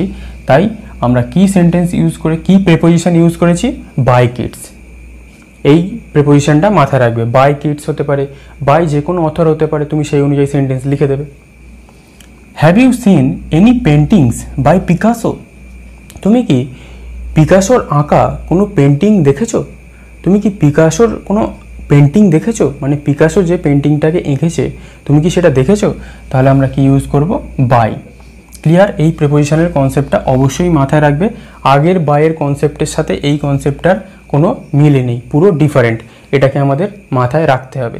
তাহলে কি, অ্যাবাউট, অ্যাবাউট মানে এখানে আমরা যে প্রিপোজিশনটা ইউজ করব তার অর্থ হবে সম্বন্ধে, কিছু সম্বন্ধে জানা, এইটা নিয়ে আমরা লিখব। দেখো, we like to talk about our childhood, we like to talk, আমরা কথা বলতে পছন্দ করি, অ্যাবাউট আওয়ার চাইল্ডহুড, আমাদের শৈশবকাল সম্বন্ধে। তাহলে অ্যাবাউট মানে আমরা কি বলেছিলাম, কোনো কিছু সম্বন্ধে। অ্যাবাউট আওয়ার চাইল্ডহুড মানে হচ্ছে আমাদের শৈশব সম্বন্ধে বা আমাদের ছোটোবেলা সম্পর্কে বা সম্বন্ধে আমরা কথা বলতে পছন্দ করি। তারপরটা কি, he is very conscious about his health, he is very conscious, সে খুব সচেতন, অ্যাবাউট হিজ হেলথ, তার স্বাস্থ্য সম্পর্কে বা তার স্বাস্থ্য সম্বন্ধে সে খুব সচেতন। অ্যাবাউট হিজ হেলথ মানে স্বাস্থ্য সম্বন্ধে, তার স্বাস্থ্য সম্বন্ধে বা সম্পর্কে। তারপরে সেন্টেন্স কি বলছে, I don't have much idea about stock market, I don't have much idea, আমার বেশি ধারণা নেই, about stock market, stock market সম্বন্ধে বা স্টক মার্কেট সম্পর্কে আমার বেশি ধারণা নেই। পরের সেন্টেন্স কি বলছে, tell me something about the book, tell me something, কিছু বলো আমাকে, অ্যাবাউট দ্য বুক, ওই বইটা সম্বন্ধে, সেটা যে কোনো গল্প হতে পারে। Tell me something about the story, tell me something about the movie, tell me something about the cricket match, যে কোনো জিনিস সেই সম্বন্ধে আমরা যদি জানতে চাই আমরা কি প্রিপোজিশন ইউজ করব, অ্যাবাউট। তাহলে এই জিনিসটা তোমরা অবশ্যই মাথায় রাখবে। এই যে প্রিপোজিশন, এইগুলো আমাদের কনফিউজড হয়ে যায়, কোনটা আমরা কিসের ক্ষেত্রে ব্যবহার করব সেটা আমরা সচরাচর বুঝতে পারি না। তোমরা এই প্রিপোজিশনগুলোকে একটু প্র্যাকটিসের মাধ্যমে আয়ত্ত করে নাও। এরপরে আমি তোমাদেরকে একটা প্র্যাকটিস সেট দিয়ে দিচ্ছি, এক্সারসাইজ দিয়ে দিচ্ছি, তোমরা সেই এক্সারসাইজটাকে করো, তাহলে তোমরা কতটা শিখতে পারলে সেটা জানতে পারবে। তাহলে এর সাথে সাথে আমাদের আজকের ক্লাস শেষ। তোমরা অবশ্যই ভিডিওটাকে লাইক করো, শেয়ার করো। তাহলে আজ এই পর্যন্তই, এর পরের ক্লাসে আমরা আরও প্রিপোজিশনের সিরিজ নিয়ে চলে আসব। কমেন্ট করে অবশ্যই জানাবে তোমাদের কেমন লাগলো ক্লাসটা। তাহলে থ্যাংক ইউ ফর ওয়াচিং, পরের ক্লাসে দেখা হচ্ছে।